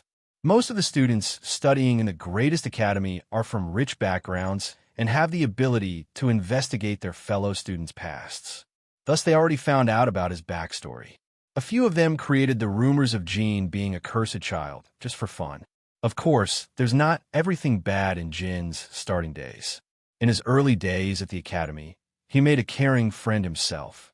They're still talking bad about you, even after you have scored such high marks in the midterms. People really have no insight. "Alex, whatever, I'm already used to it. It's not like that anything will change if I say something to them. I would remain the same cursed child who caused the death of his own parents." Jin. Seriously, Jin, you should be more confident in yourself. It was all just an accident. You should move on in life. Your mother must not have meant those words. She was just too disturbed at that time. Be strong. Alex. Well, there's no point in arguing with you. You won't listen anyway. Jin. Final exam of the academy. Inside a dungeon. Hey, we saw that monster first. You two go away from here. As the arrogant boy screamed at Gene and Alex, he laughed with his friend. A cursed child doesn't have the right to participate in this competition anyway. Why don't you simply give up already? Yeah, don't get your hopes too up just because you got some compliments from the teachers. Gene simply looked at them and sneered. I hear some desperate dogs bark at me. How amazing. Gene. Hearing Jin's remark, the two kids became angry instantly, but didn't attack. What happened? You don't have the courage to attack now. Oomph. You're indeed a desperate dog, it seems. I'll bark no by dash, Gene. Just as Gene was about to curse the two kids, he felt pain in his chest. He looked down and found that a familiar sword with a familiar blue color has pierced his back and made a hole through his chest. Gene turned his head and found that the very close friend of his, who he trusted the most, has pierced his back and made a hole through his heart. If you remember the time when I described Jin's scars, this one was the biggest of them all. W.I. Gene.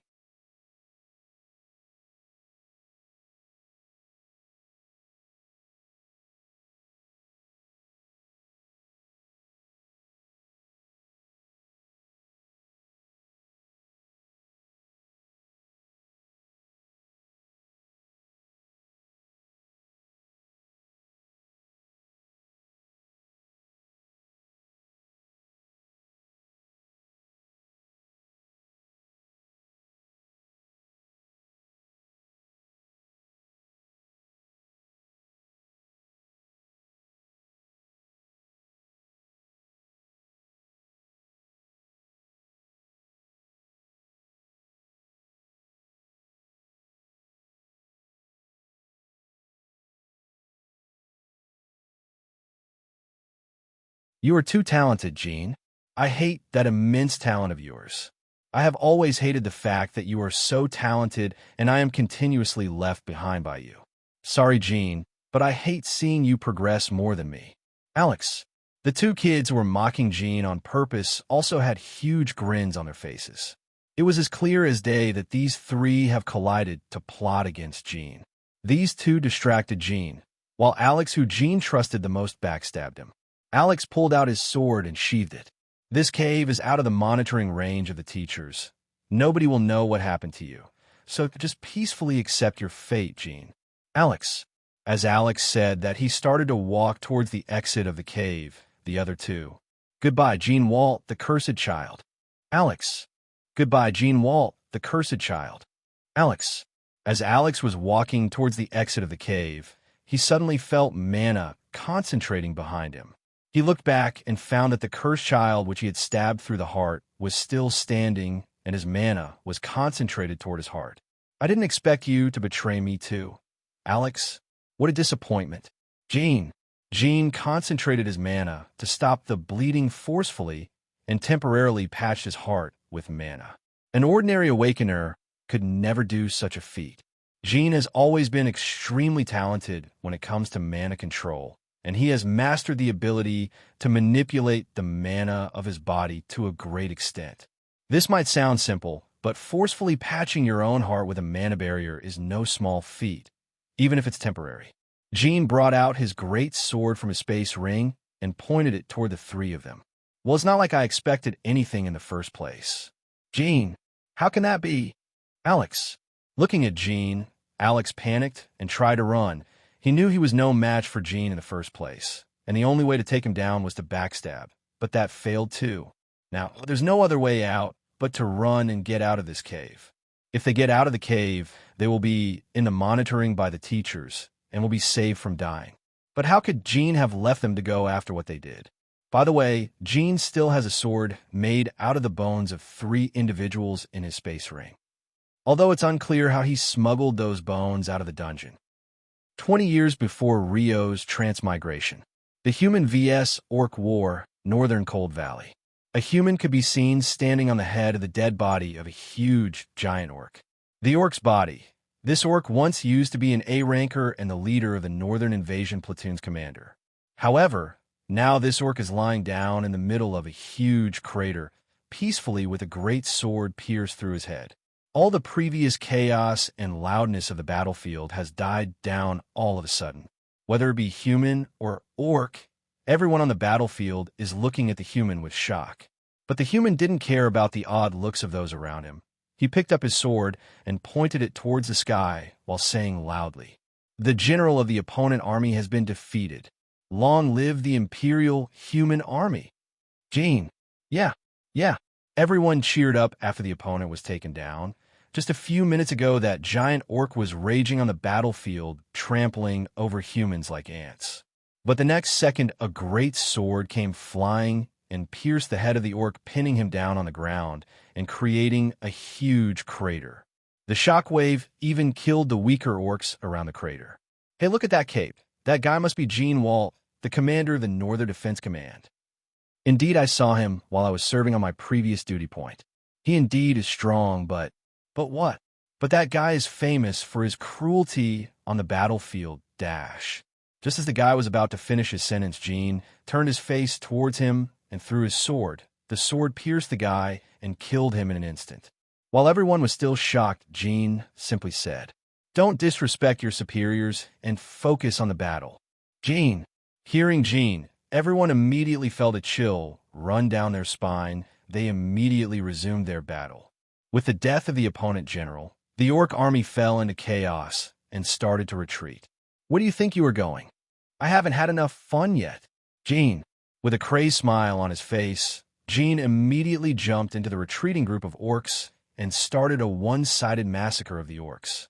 Bodies upon bodies continued to pile up, and as Jin's face was smeared by the blood of the monster, his crazed mentality started to make him look like a monster in the eyes of the other Awakeners. Jin's title, the Tiger of the North, originated around the time he used to fight in the northern region. At that time, he was still an A-ranker. That was the time when he used to be a cruel and indifferent person. He was crazy for blood and killing. A few days later, the Northern Defense Force headquarters, several A-rankers and other high-ranking members could be seen sitting in a hall. All of them seemed to be listening to the plans for the upcoming battles.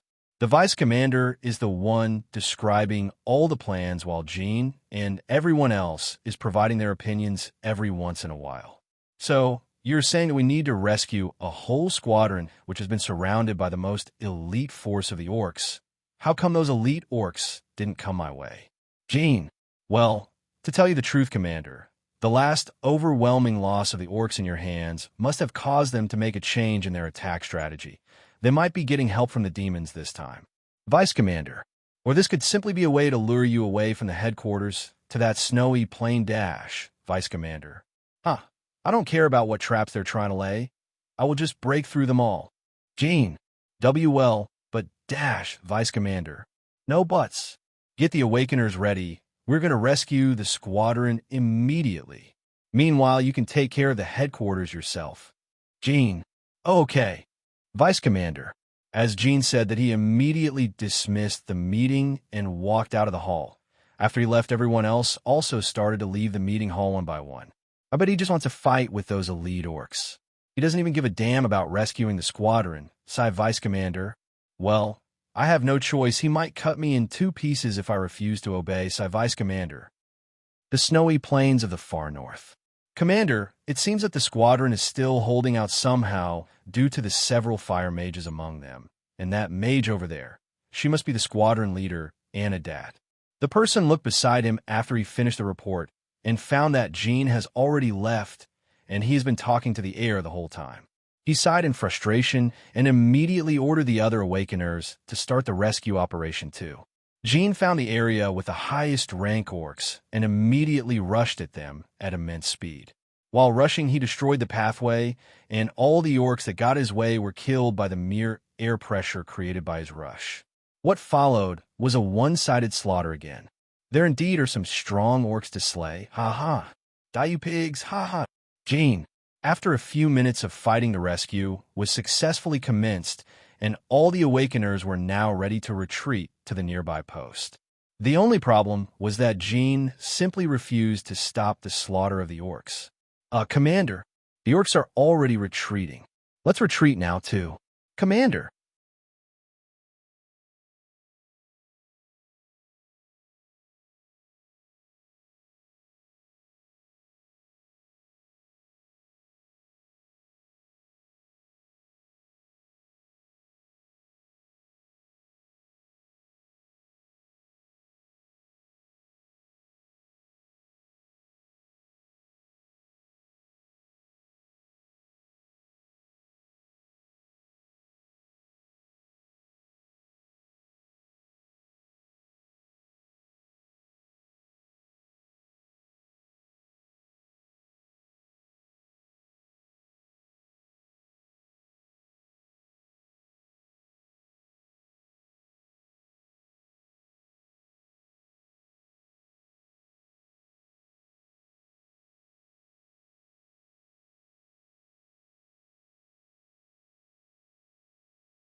Shut up.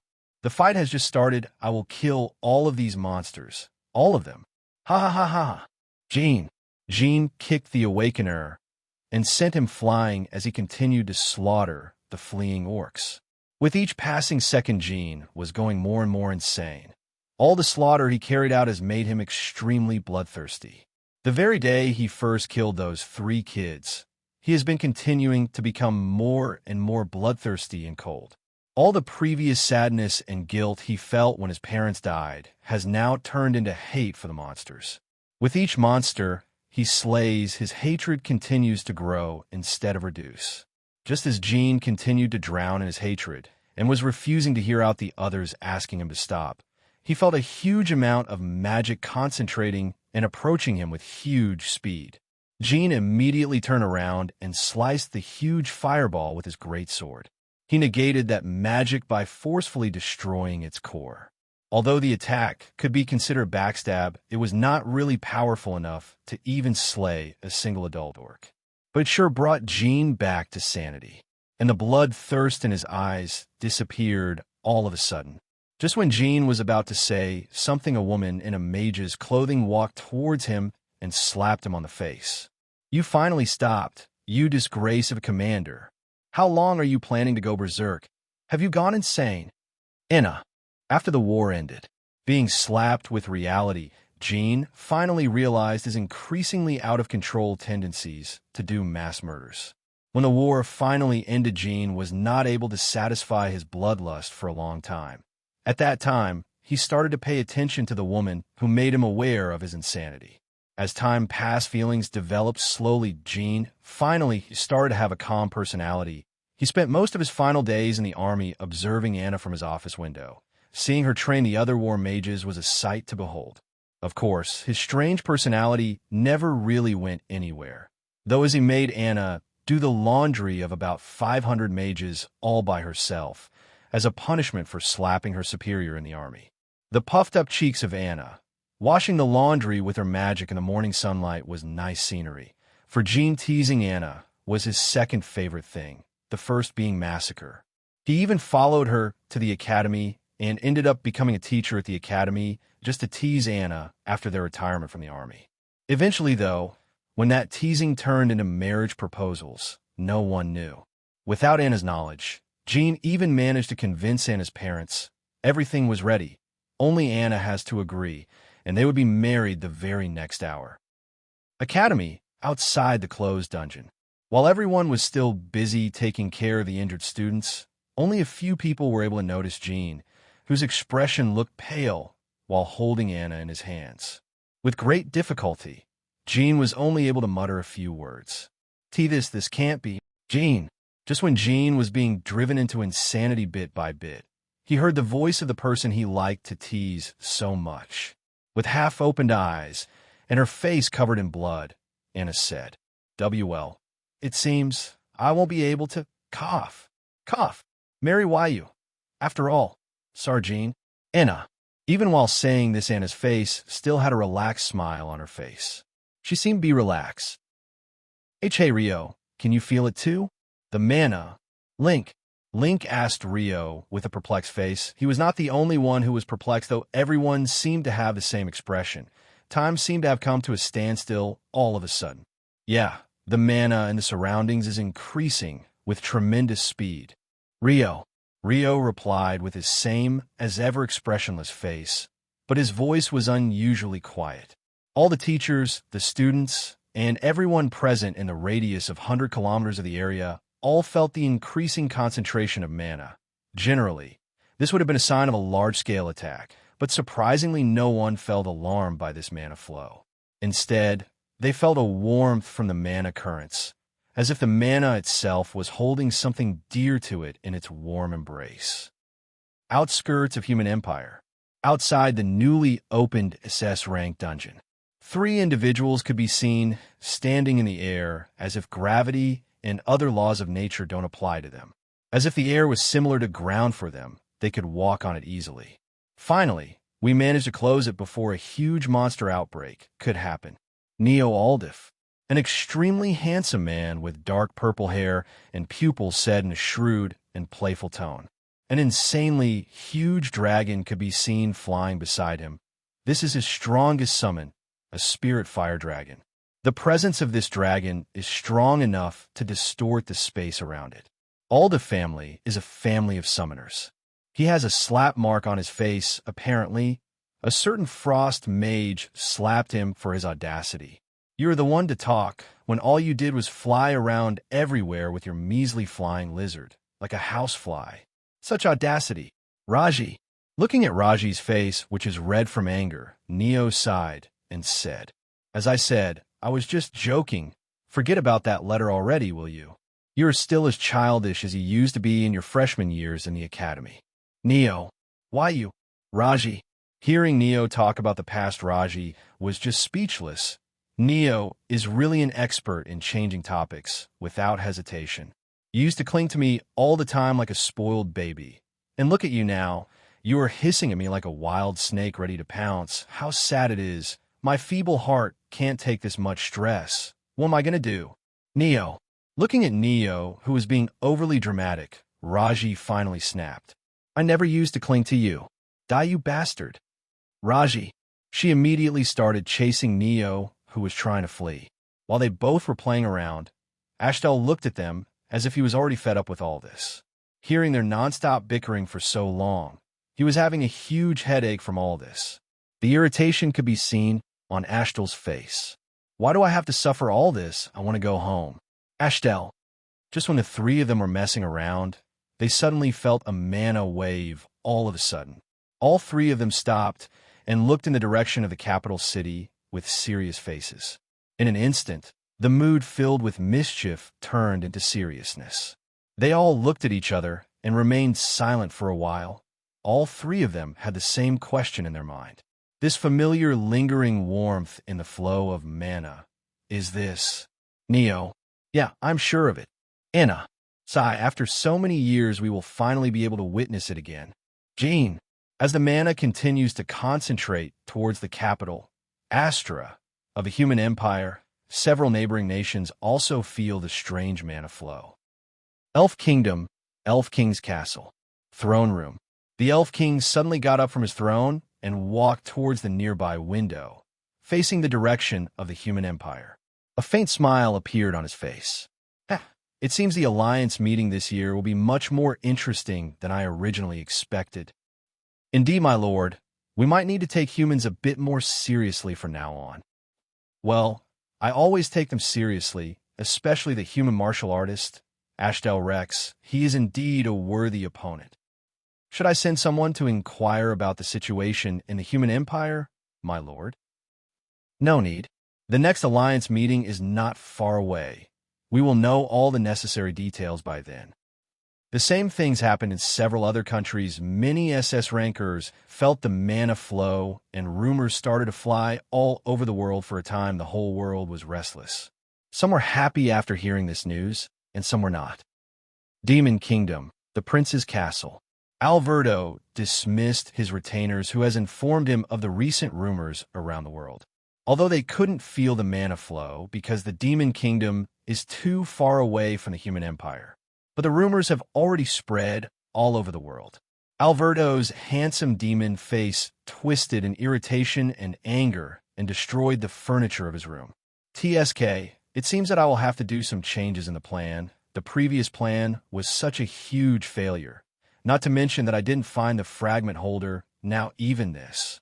Alberto. Academy, outside the dungeon.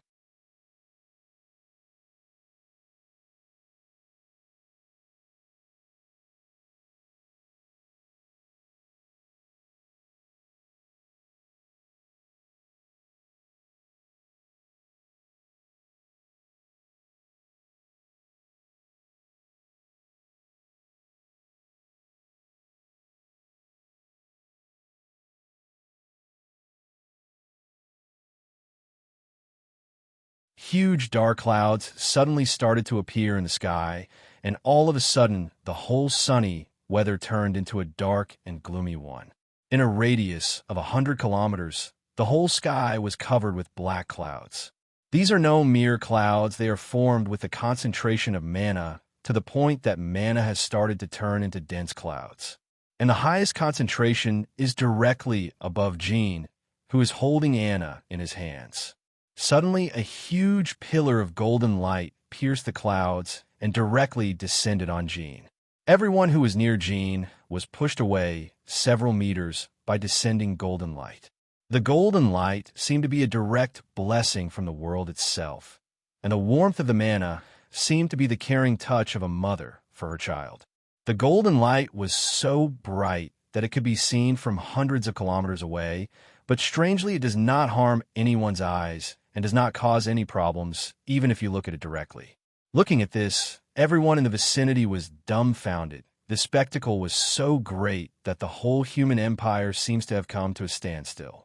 Everyone seems to be looking in the direction of the divine light. Looking at that pillar of divine golden light, Rio had only one thought in his mind: enlightenment. Rio. Warning, massive information dumps ahead. 1. Enlightenment, a unique phenomenon during which an individual who has already reached the peak of his maximum talent forcefully breaks through the limits set on him by his physical body. Your max talent potential on your status window represents how much strength your body is capable of holding. As we all know that too much of something can be harmful to you, similarly mana, more than your holding capacity, is dangerous. Many people all over the world die due to forcefully trying to break through their max potential, thus damaging their own body, and in extreme cases, it can lead to death too. If you forcefully try to break through by absorbing more and more mana in your body, eventually your body won't be able to stand the pressure and blast like a balloon filled with too much air. So you will literally become a balloon if you do such a thing, so don't try at home. But in some exceptional cases, when the individual has an extreme need for power or has an indomitable ambition, if their emotions and desire are strong enough that they get noticed by the world itself, then the world itself will help you surpass your limits by making the violent and rampaging mana flow into a slow and warm flow, like a warmth of a mother's hand helping her children to get up and go against their fate. The chances of this happening are extremely few, though. There have been no witnesses of enlightenment being achieved by someone in the last 2 centuries. The last time someone achieved enlightenment in the world was the current Dragon King. He achieved it about 259 years ago. By the way, this is one of the main reasons why Rio did not let that opportunity of getting limitless potential go away from him. Rio is an anomaly to this world, and there's no way the world would have helped him break through his limitations that easily. This could have caused him to be forever slumped at sea, plus eventually getting expelled from the academy, just like Jian got. Of course, there are some other roundabout ways to increase your max potential, like Fade System or training your body to the point that it automatically break through. Although it's a long and tedious process, this is the most genuine out of them all.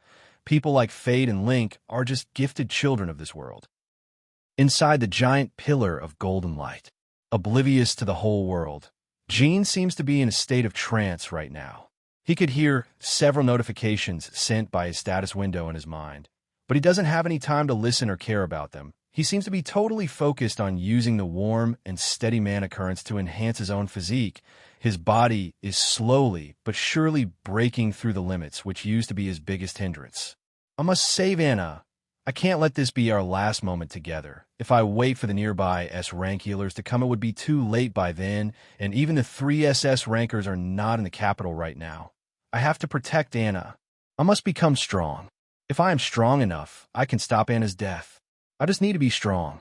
Jean only had the thoughts of becoming strong enough to save Anna in his mind at this moment. His intense emotions and desire caused a miracle to happen. Ding. The host's intense desire for strength has attracted the attention of the world's blessing itself. Ding. The host has been blessed by the mana temporarily. Ding. The host has been blessed by the world temporarily. Ding. The intense flame of ambition and the desire to change a destined death by the host has caused an alteration in fate. Ding. The host has opposed the heavenly luck and caused a commotion in the threads of fate. Several predetermined fates have changed. Warning. The heavenly luck is trying to come up with a countermeasure for the host's atrocity. Error. The has been involved. Countermeasures are nullified. Ding. The host has successfully fulfilled the condition for ascension. Ding. Ascending to rank SS. Error. The heavenly luck has denied the approval. Error. Has been involved, proceeding with ascension. Ding. Successfully broke the limits of a mortal, achieved world's favor. Ding. Choosing world authority type. Error. Has been involved. World authority type changed to time, finalizing the ascension. Ding. Congratulations, you have been upgraded from rank S+ to SS-. Ding. You have been granted the skill Space Portal. Ding. You have been granted the attribute of time. Ding. You have been granted World Authority, Time, Level 1. During all these notifications, Gene was in a trance, so he was not able to see the strangeness. He only had the thought of saving Anna on his mind. As the notifications finally came to end, the weather started to clear and the pillar of light started to dissipate. Eventually, everything returned to as it used to be, as if nothing happened in the first place. As the light faded, Gene woke up from his trance and felt his newfound powers. He immediately stretched his hand toward Anna. Please work, save Anna. Gene. World Authority. Type Time, Level 1. Suddenly the time around Anna came to a standstill and the bleeding and the diminishing vitality stopped all of a sudden. Good. It seemed to have worked now. I can carry her to an S rank healer. There's still hope. Gene.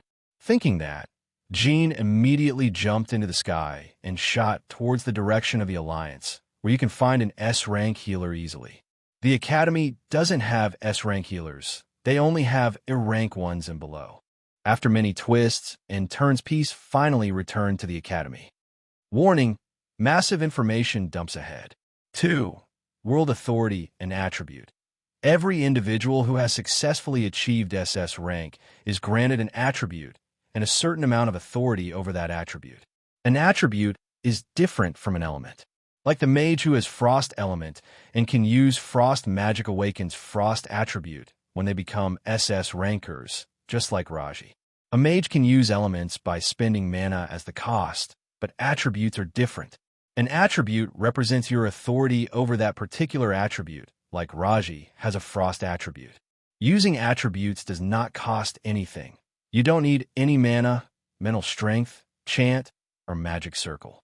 You just need to will it, and you can use the power of that attribute limitlessly and without any cost. Of course, there are limitations. The limitation is your world authority level. The world authority level represents how much authority you have over the attribute. At level 1, you can only use it at a very small scale, like Gene can only use it at Anna at once. But as your mastery over the skill increase, your authority level increase. Just like Raji, who can create huge mountains of eternal ice just by using her authority alone. World authority not only represents your attribute, it even gives you the power to stand and fly in the air at will without using any mana. Travel underwater, live without oxygen, venture into the void, or become immune to damage below S rank. All these things are possible with world authority. The higher your level of world authority, the more ridiculous feats you can do. There's a legend that if someone masters the world authority to the maximum level, they can achieve the realm of a god and become capable of altering reality itself. But this is just a legend. No one knows how true it is. After all, no one has yet discovered the maximum level of world authority yet. When two SS rankers fight, it is very likely that the one with more world authority will win, but there are other possibilities too. The world is a limitless place. Anything can happen here. As Rio was looking at the fading figure of Gene in the sky, he heard an unexpected notification from his status window. Ding! You have witnessed the enlightenment from extremely close proximity. Ding! Due to your talent sword aptitude, X, you had an epiphany. Congratulations! Your rank has been upgraded from B rank to B+. Looking at these notifications, Rio was very confused. What? When did I have an epiphany? Why don't I know about that? Rio. The same thing happened to Link too, because he also has insane talent. He was upgraded from B- to B rank. Other people who also witnessed the enlightenment from close proximity also gained a little bit of enhancement, but not so much like Rio and Link. Link placed his hand on Rio's shoulder and smirked. It seems I'm actually quite smart. I had an epiphany just by looking at that pillar of light. Link. Rio got irritated by looking at that smug look on Link's face and slapped Link's hand away. Keep your hand away, or I will slice it and feed it to pigs. Rio. TSK, you are really mean. By the way, it seems the academy is going to close for a few days after all this has happened. How about we visit my father's guild sometime together? You can get an overview of how guilds work. Link. Rio thought a little bit and agreed. I will come if I am free. Rio. After a week since the ascension of Jean. Rio's dorm room. Rio is lying down on the sofa casually and looking at the TV. A reporter is currently rambling about the incident that occurred in the academy. The previous rumor that the academy has been under attack, which was being suppressed by the Alliance, has been finally confirmed true. John, the reporter. This guy seriously looks angry. Even his face has become red from anger, and his voice is loud as he is shouting at the top of his lungs, as if he is nagging his children. It turns out there has been a huge demon attack during the final exams of the first-year students of the academy. Out of all the 300 students that took part in that exam and went inside the B-rank dungeon, named Lava Lake, only 160 of them have made it out alive. John, can you believe it? This is such a high death rate. Those 140 children could have been major pillars of support for the whole human empire. Each of them had the potential to at least reach rank B and support the society to flourish. John, this is the second most devastating blow done to the academy over the span of last 500 years.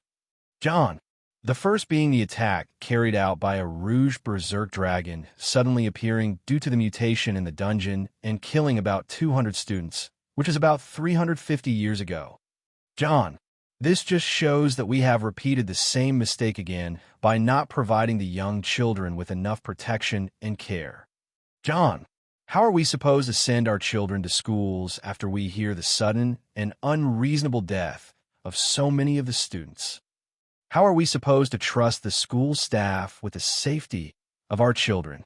John, not to mention the death of so many students, there are several students who are severely injured and will take at least a month to heal. Several of them are even suffering from trauma. John, also new reports have confirmed that a well-renowned S-ranker Anadat, who has been working as a teacher in the academy for quite a few years now, has been seriously injured, and an S-rank healer is currently busy healing her. She is suspected to be staying hospitalized for 3 months at the very least. John, although it's a relief that the timely appearance of a new SS ranker Jean Waltz saved her life, and she was able to survive this near-death encounter, but it is suspected that it will take 1 or 2 years for her to return to her full strength again. John, this means that out of the total 47 S-rankers humanity have, now there are only 24 active ones left, as Mr. Jean has moved up the ranks and Ms. Anna is injured. The rest are either retired or not capable of wielding their full strength anymore.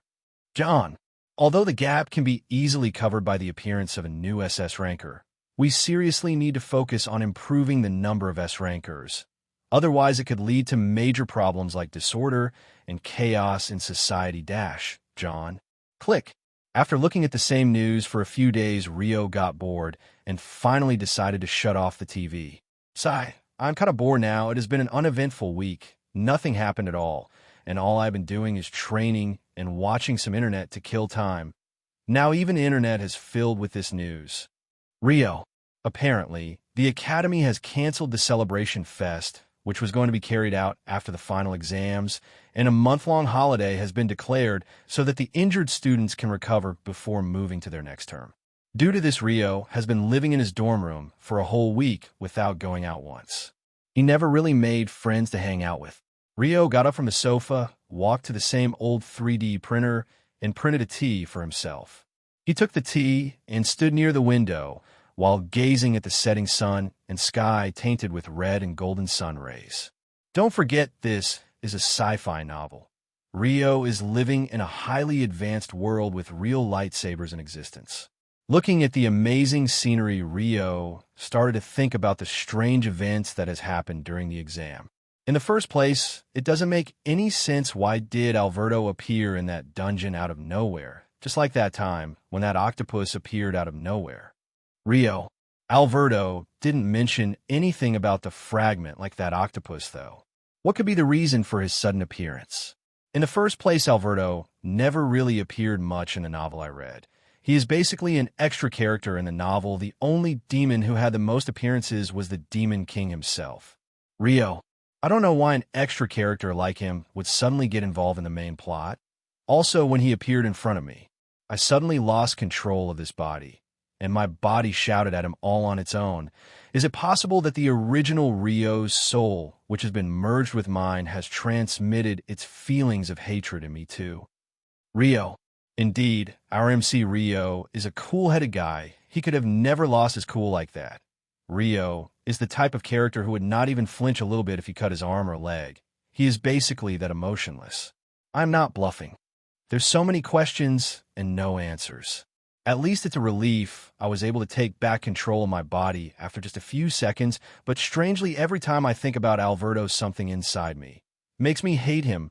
While Alberto did kill the previous Rio's parents, after all, the Drift City massacre was his doing. Rio. Also, there's one more very strange thing. Why did Raji Croft be absent during all this happened? According to the novel, she should have left a while later for the SS rank dungeon. Rio. Until now, Rio don't know that the absence of Raji from the academy was all his doing. If he hadn't put that book in Fade's bag, the heavenly luck would not have changed the plot. The changes done by Fade's plot armor caused Raji to leave the academy early if she hadn't left early, and there would have been no way that Alberto has dared to show up. Even he knows that an SS ranker is no joke. That book was named The Grimoire of Misfortunes actually. Isn't that a good name? Anyone who held that book or got involved in the changes caused by the clash of the SS rank item, The Grimoire of Misfortune, and Fade's plot armor got affected by harm. Leah held the book first and ended up nearly being tortured by a demon, eventually saved by a divine spirit. Rio held the book and tried to destroy it. In turn, his heart and body suffered destruction, but the high-class potion saved his life. Fade held the book for the second longest time and ended up being tortured by a demon. Anna held the book for the longest time and suffered from destined death, but Jean defied destiny itself and saved her life by opposing the heavenly luck, and the effects of the grimoire were also canceled by him.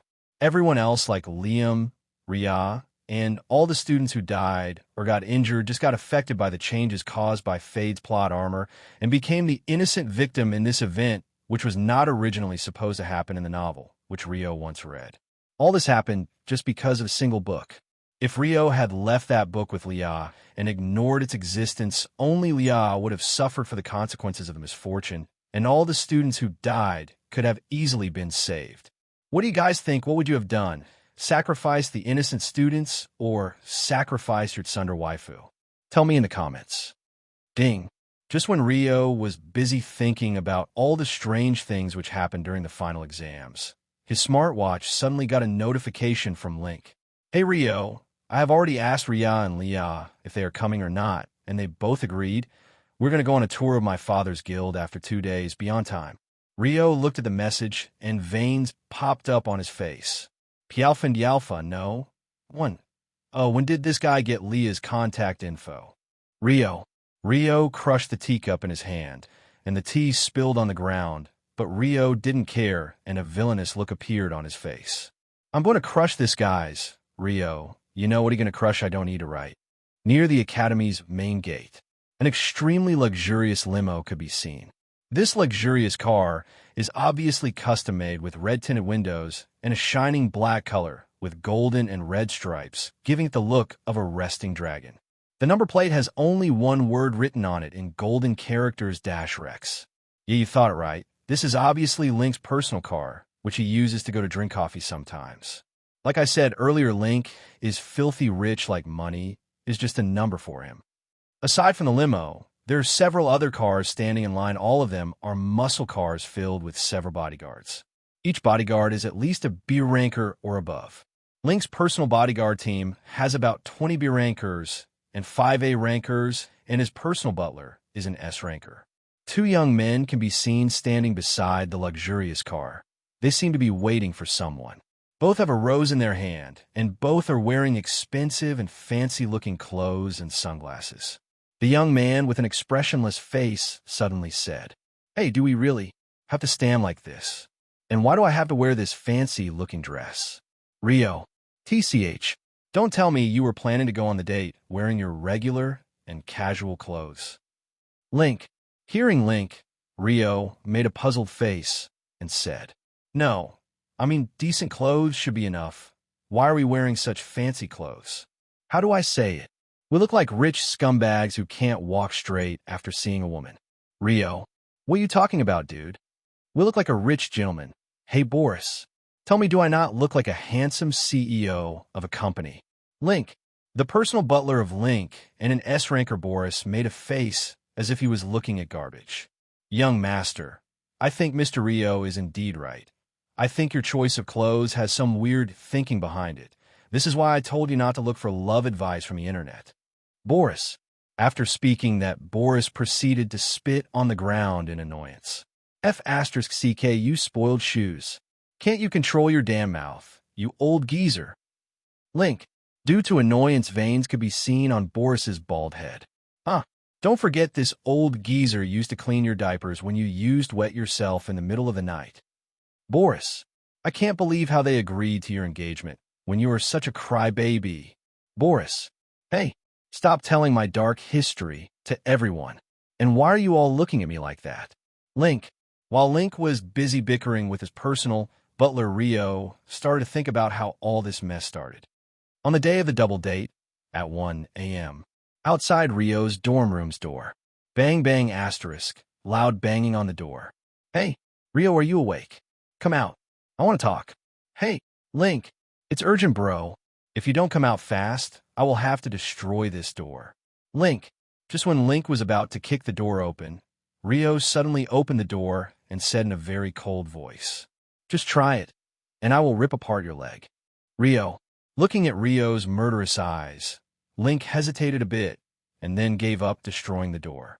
He smiled and said, "Well, putting that matter aside, I have something to give you." Link, the butler standing behind Link, handed him an over-decorated box. Rio could even see some rare gems attached to that box. "What is this?" Rio, "I bought 2 sets of clothes, both look the same. I will give you one. When I'm on today's date, it would be so awesome." Link, looking at Link's huge, smiling face, Rio felt uncomfortable and reluctantly took the clothes. It is really difficult to believe that this sunny and always smiling guy used to be a sadist who loved torturing people. Seriously, the power of love is terrifying and can convert a wild wolf into a house dog. Rio, but why did you come in the middle of the night? Don't tell me you have caught the stupidity disease from Rio. Well, I was so excited about the double date that I totally forgot about giving them to you the past few days. Then I suddenly remembered about it a few minutes ago and came to deliver them instantly. Link, Rio just looked at Link's face and felt that the shine of stupidity on this guy seemed to be too bright enough to blind his eyes. Back to present. But seriously, this guy is beyond the redemption point. He is too deep in this abyss of love. Rio looked at Link, who was still bickering with his bodyguards, and said, "Hey, Link, why did you bring so many bodyguards? Won't your butler be enough to protect you? He's an S-ranker after all." Rio, hearing Rio, Link stopped bickering with his bodyguards and said, "Well, that was the original plan, but due to the last Academy incident, my father has increased the security measures. I can't go against him." Link shook his head helplessly. He himself was aware of this. "Well, they will accompany us till we get inside the guild. After that, we will be on ourselves, so it's not a big problem. In a worst-case scenario, I will just sneak away with Ria, and I know hundreds of ways to sneak away." Link, hearing Link, Boris sneered and said, "I advise you not to sneak, young master. Otherwise, I'll have to tell your friends how you broke your father's favorite flower vase yesterday, Boris." Hey, I said don't talk about my dark history. Link, looking at the continuous bickering of Link and Boris, looking at the other guards trying to control themselves from laughing, Rio felt that Link must have grown to be loved by everyone around him. Not only his family, even the servants have such a great connection with him. Since Rio had never experienced family love for 2 lives, looking at all this felt strange to him. He just thought he has missed something precious. Although Rio has the childhood memories of the original Rio, they are too fragmented and discontinuous, and he can't feel any of the emotions in these memories at all. That must be nice, being taken care of by your mother. Rio, looking at these friendly guards, it is hard to believe that they died tragically at the hands of Fade in order to protect Link. In the original plot, they would have suffered the wrath of Fade, the protagonist. Fade used his newly learned Black Flame spell on these guards. Black Flames, a forbidden magic spell, which creates pitch-black flames and burns the opponent slowly, like a long torture. This flame was once frequently used to torture enemy spies to get information out of them by demons. Its use is banned in the Human Empire. I hope they don't suffer the same fate. Rio. Link stopped his chit-chat with his bodyguards and said, "But really, where are those two? Why are they not here yet? They're taking so much time." Link. By the way, aren't we standing on the opposite side of the Academy's gate? We should be standing on the other side, right? Rio. Now that you say that, I completely forgot about that. Link, who knows what came into Link's mind. He suddenly picked the luxurious car up and walked to the other side, and then put the car down. Rio looked at this with an emotionless face. Was it really necessary to pick that car weighing above a ton just to walk to the other side? Can't you just walk from the side? Rio. Rio shook his head helplessly and looked at Link with pity. I didn't know that love can cause mental retardation. Sigh. I should meditate more so that I don't get affected by it too. Rio. Rio looked at Boris and said, "Perhaps you should consider a high-rank healer. They might be able to cure him." Rio. Boris looked extremely serious all of a sudden and said, "Foolishness is not a disease, Mr. Rio. This isn't curable." Boris. Looking at Boris, shaking his head in helplessness, Rio felt amused. Just then Rio heard Link's surprised tone from the other side. They are here, finally. Link. Leah's POV. Academy dorms. Leah's room. Although Leah is from a rich household, she still prefers living in this dormitory. After all, here, she can avoid her dad, who has been pestering her all day ever since he found out that she got a boyfriend. She used to miss her father when she was little, and now she gets annoyed by his pestering. Basically, she is suffering from success. Most of the students prefer living in the academy dorms just because they can reach the class fast and easily. After all, no one wants to get late, and since every student has a single room assigned to them, they can simply enjoy the facility for free. Don't forget, this is the greatest academy in the human kingdom. This much privilege is nothing. Even the chefs in the cafeteria are extremely good. You can enjoy free food, and most importantly, the gym membership is free.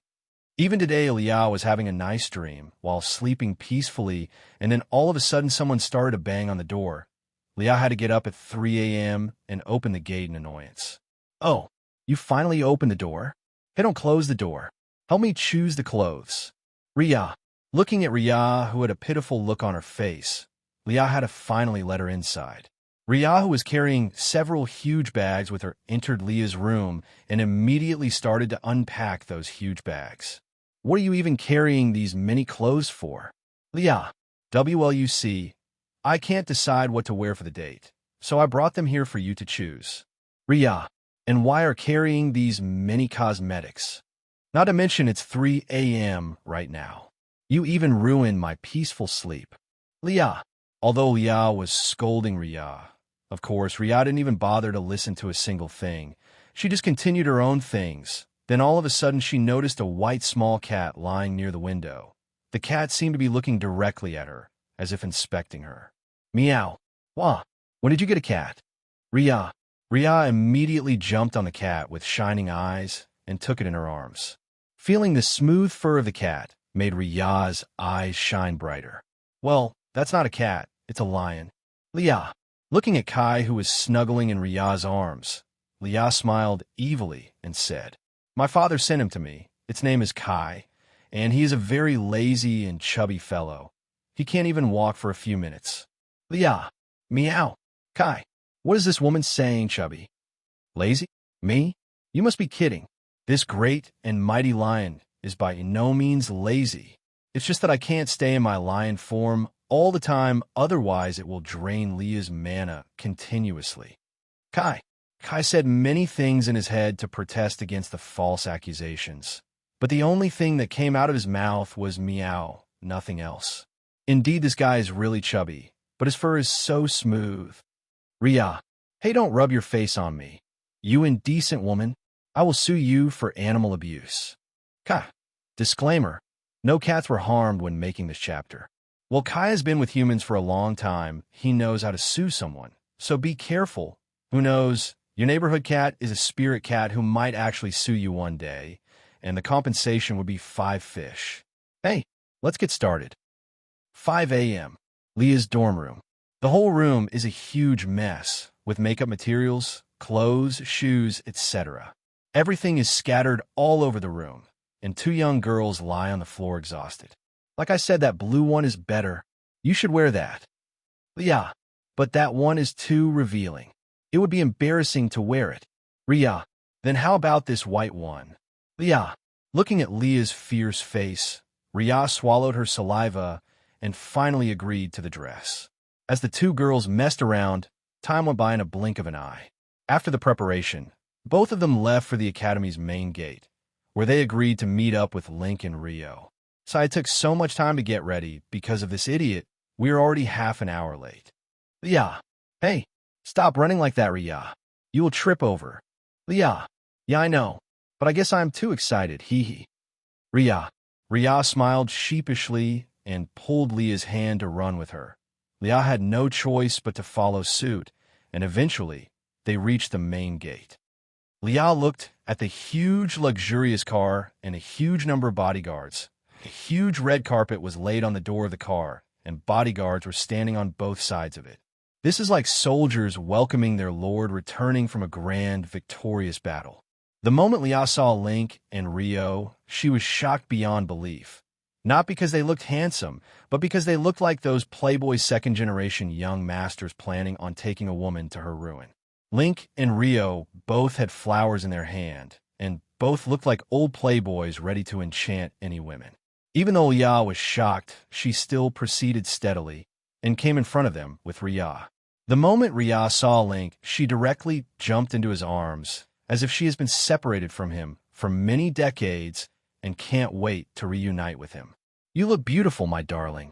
Rio is speaking in a cheesy accent here. Imagine an extremely shiny background and a young master with a shining face flirting with a girl. As Rio said that he gave the flowers to Leah, Who said, I am your darling. Anyway, there was no need for these flowers. It's not like we were mom marrying or something. Leah, you don't need them, my darling. Rio, stop with that strange accent. Just when Rio and Leah were greeting each other, a white cat jumped from behind and landed on Leah's shoulder. The cat looked at Rio with human-like curiosity in its eyes.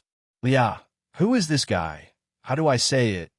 There's definitely something strange about him. Although, I don't remember properly, he has a strange aura on him which I've seen have encountered before when I was with Tomar. Kai, what are you talking about?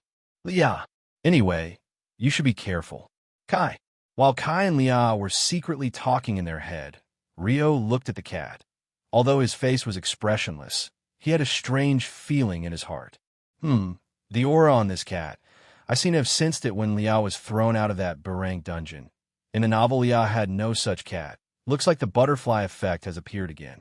Rio looked at the cat, which was snuggling on Leah's shoulder. Jealousy flashed by in his eyes. Just when Rio was looking at the cat was also staring at him, as if assessing him. Imaginary sparks flew in the air due to the collision of the two staring at each other. Should I kill this cat? It will take a single attack anyway. Rio, why do I feel killing intent from this human strange? Kai. While Rio and Kai were staring daggers at each other, Link's butler came to inform them all that they should get going now. Rio dragged Link and sat near him in the car, snuggling in his arms like a cat. Link had a troubled look on his face, and his preparations for impressing Ria went down the drain because Ria was already too excited to go on a date. Lia shyly took the initiative to hold hands with Rio and sat together. While sitting, Lia looked at Ria. How is this girl so brazen? I can never cling on someone like that. So embarrassing. Lia, you took the initiative to hold my hand. Is it because I look extra handsome in this costume? Perhaps I should wear this often. Rio, and no, you look good the way you are, and no need to go that far. Lia, looking at Lia, who was being extra nice today, Rio smiled evilly and said, even you can be so romantic every once in a while. That's unexpected. Rio, I'm just... Lia. Lia's face became red like a tomato, and she continuously averted her eyes from Rio, as if to hide her embarrassment. Oh God, how can I say such embarrassing things? Lia. As the four continued to pester each other, the car started and thus started today's wonderful double date, which will be remembered as dark history by all four of them in the future. An unknown forest area outside the human capital. Huff. Huh. A man wearing luxurious red clothes, with golden accessories all over his body, could be seen running desperately trying to get out of this huge forest. He has several wounds all over his body, and his condition is very terrible. Looking at his clothes, anyone can tell he is wealthy, which can make people doubt why he doesn't have any bodyguards. Right now, he seems to be running for his life from something. As continued to run desperately, he finally saw the end. He could see the clearance, and he thought that once he gets out of this forest, he will be able to find others for safety. He could finally escape this nightmare that's been haunting him for quite a long time. A smile appeared on his wounded face. Jay, just a little bit more, and I will be able to get out. Indeed. Just as he was about to get out of this forest, someone arrived from behind and whispered in his ears like a demon. But too late. WWH-. Before the wounded man could say anything, he felt immense pain in his chest. He looked and found that his heart was pierced by a dagger and a huge amount of blood was flowing out from a wound. The wounded man fell to the ground, and his body started to twitch before he finally died a horrible death. His face still had the expression of surprise and fear with his eyes wide open, seemingly trying to figure out how he died so fast. A person appeared near the dead body and slowly checked and confirmed that the man was indeed dead. Just as he was about to leave, a one-handed man wearing the suit of a bodyguard attacked him from behind with a sword. But before he could land the attack, an arrow came flying and blasted the bodyguard's head into smithereens, following which the bodyguard's body also fell to the ground, lying there dead and cold. The assassin, wearing a black mask, suddenly heard a nervous voice from his earphones. What are you doing, Ars? Hiko could have killed you. Hearing this, a frown appeared on Ars's face. I was just distracted a little bit. Nonetheless, you saved me. I owe you one, Leo. Ars.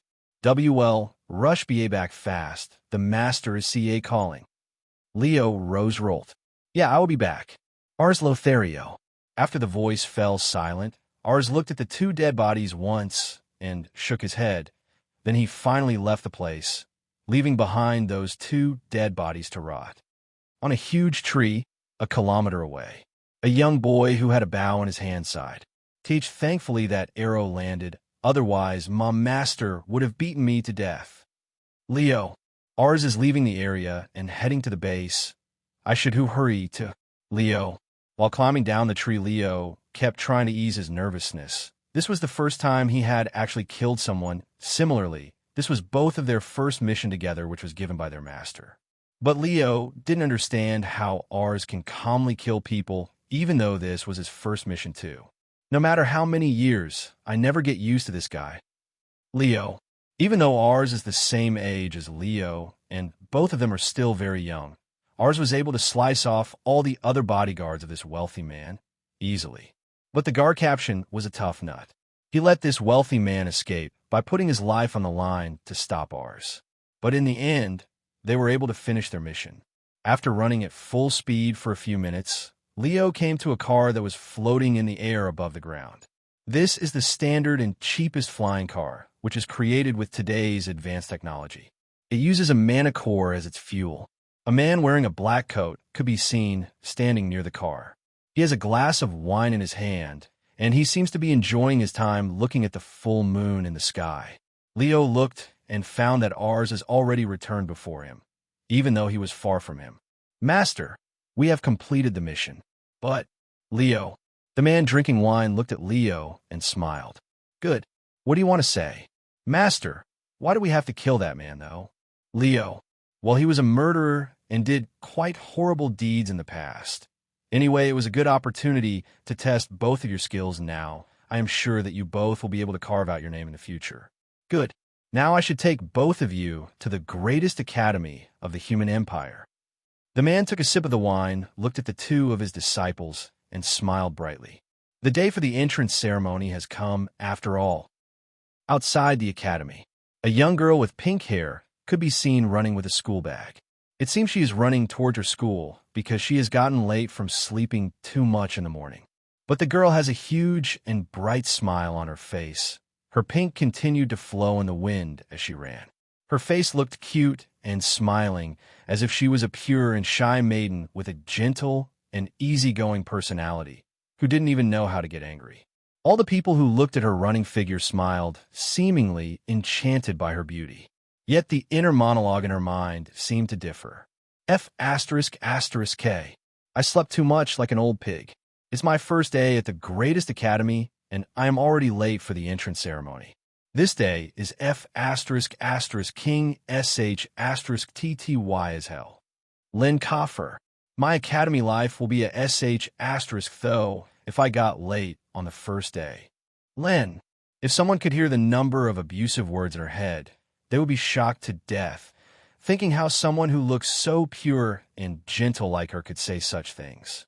Although her appearance and her thoughts made a stark contrast, she clearly had some skills. She was able to run so fast and was able to avoid getting crashed. She had insane instincts indeed.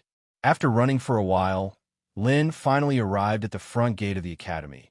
She showed her ID and hurriedly entered. The gate closed after she entered. Phew, I barely made it. Len. Just when Lynn was sighing in relief, a girl jumped on her and hugged her tightly. Len, you are finally here. I have been waiting for you for so long. We both are in the same academy. Looking at her friend, Lynn's face had a frown on it. When she felt her friend pressing huge bazookas against her, she could not help but compare them to her flat board-like front page. Foo****** king by H get off me. What do you even need to get so big? Stop rubbing them against me. UWH****, Len. Although Len was cursing in her head, her face remained the same.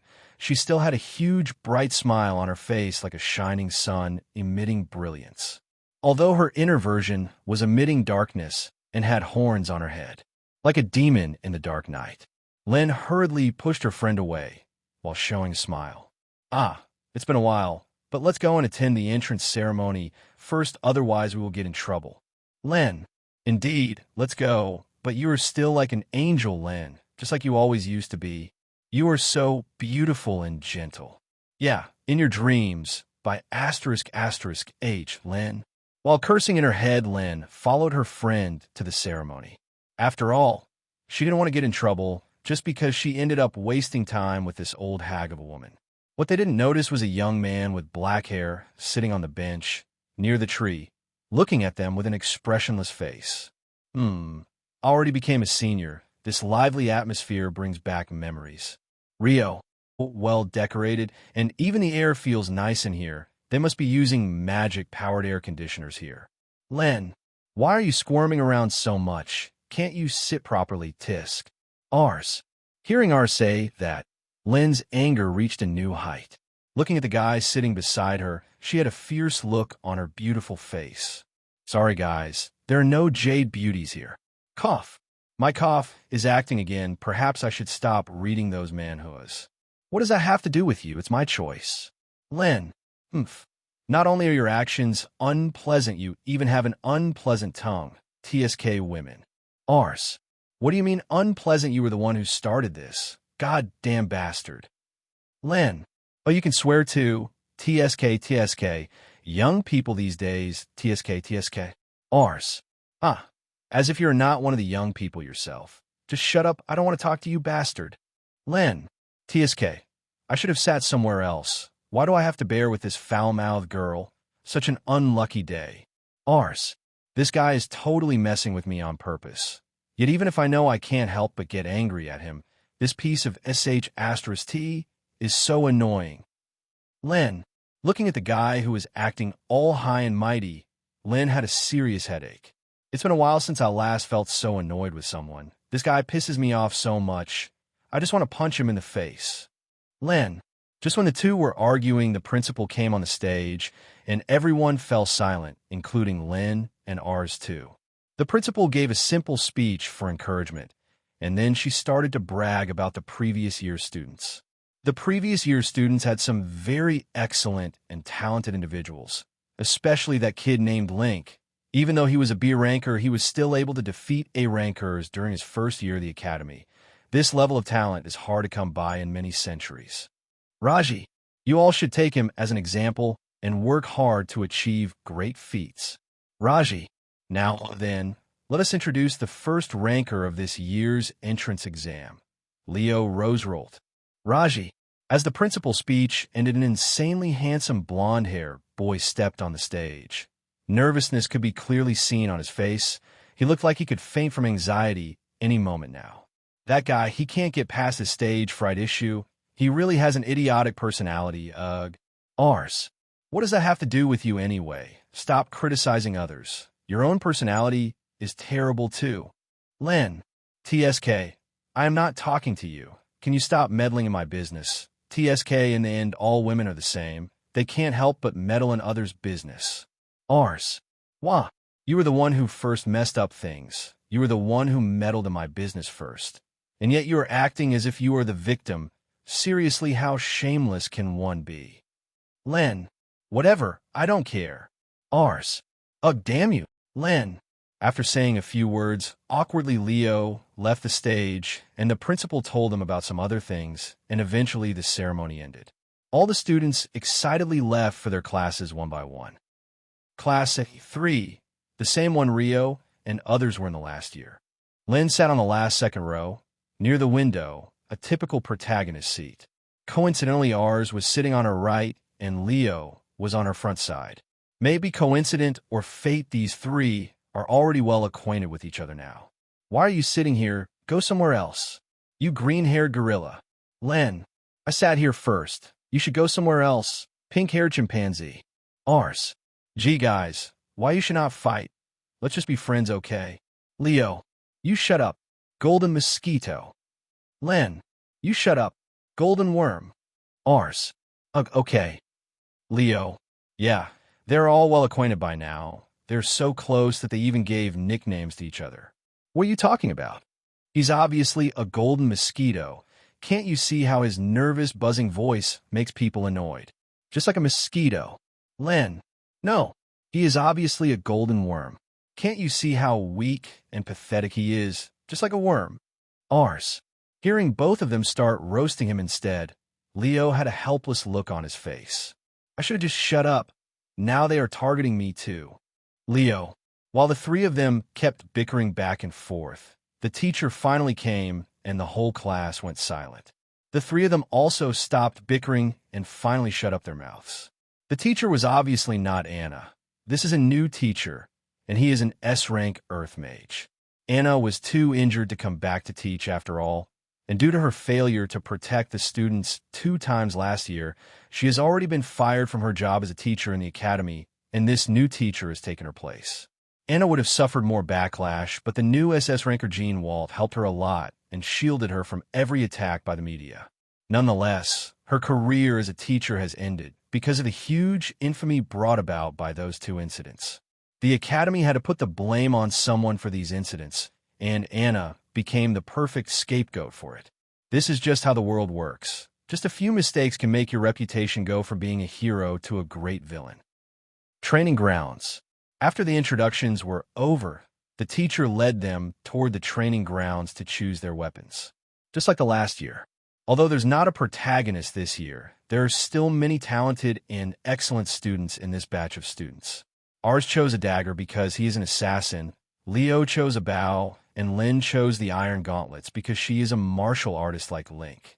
There is no infin asterisk tie gauntlet in this world. Don't even think about it. All the students demonstrated their skills, and the teachers who were observing from the monitoring room had a satisfied look on their faces. These three kids, Len, Ars, and Leo, are the most outstanding out of all the students this year. Indeed, although they can't compare to the previous year's top students like Link, they have great talent too. If taught properly, they can surely reach rank A+ at least. Speaking of their rank, has those previous year's students entered their rank? After all, a few of them can already fight an ordinary A ranker toe-to-toe.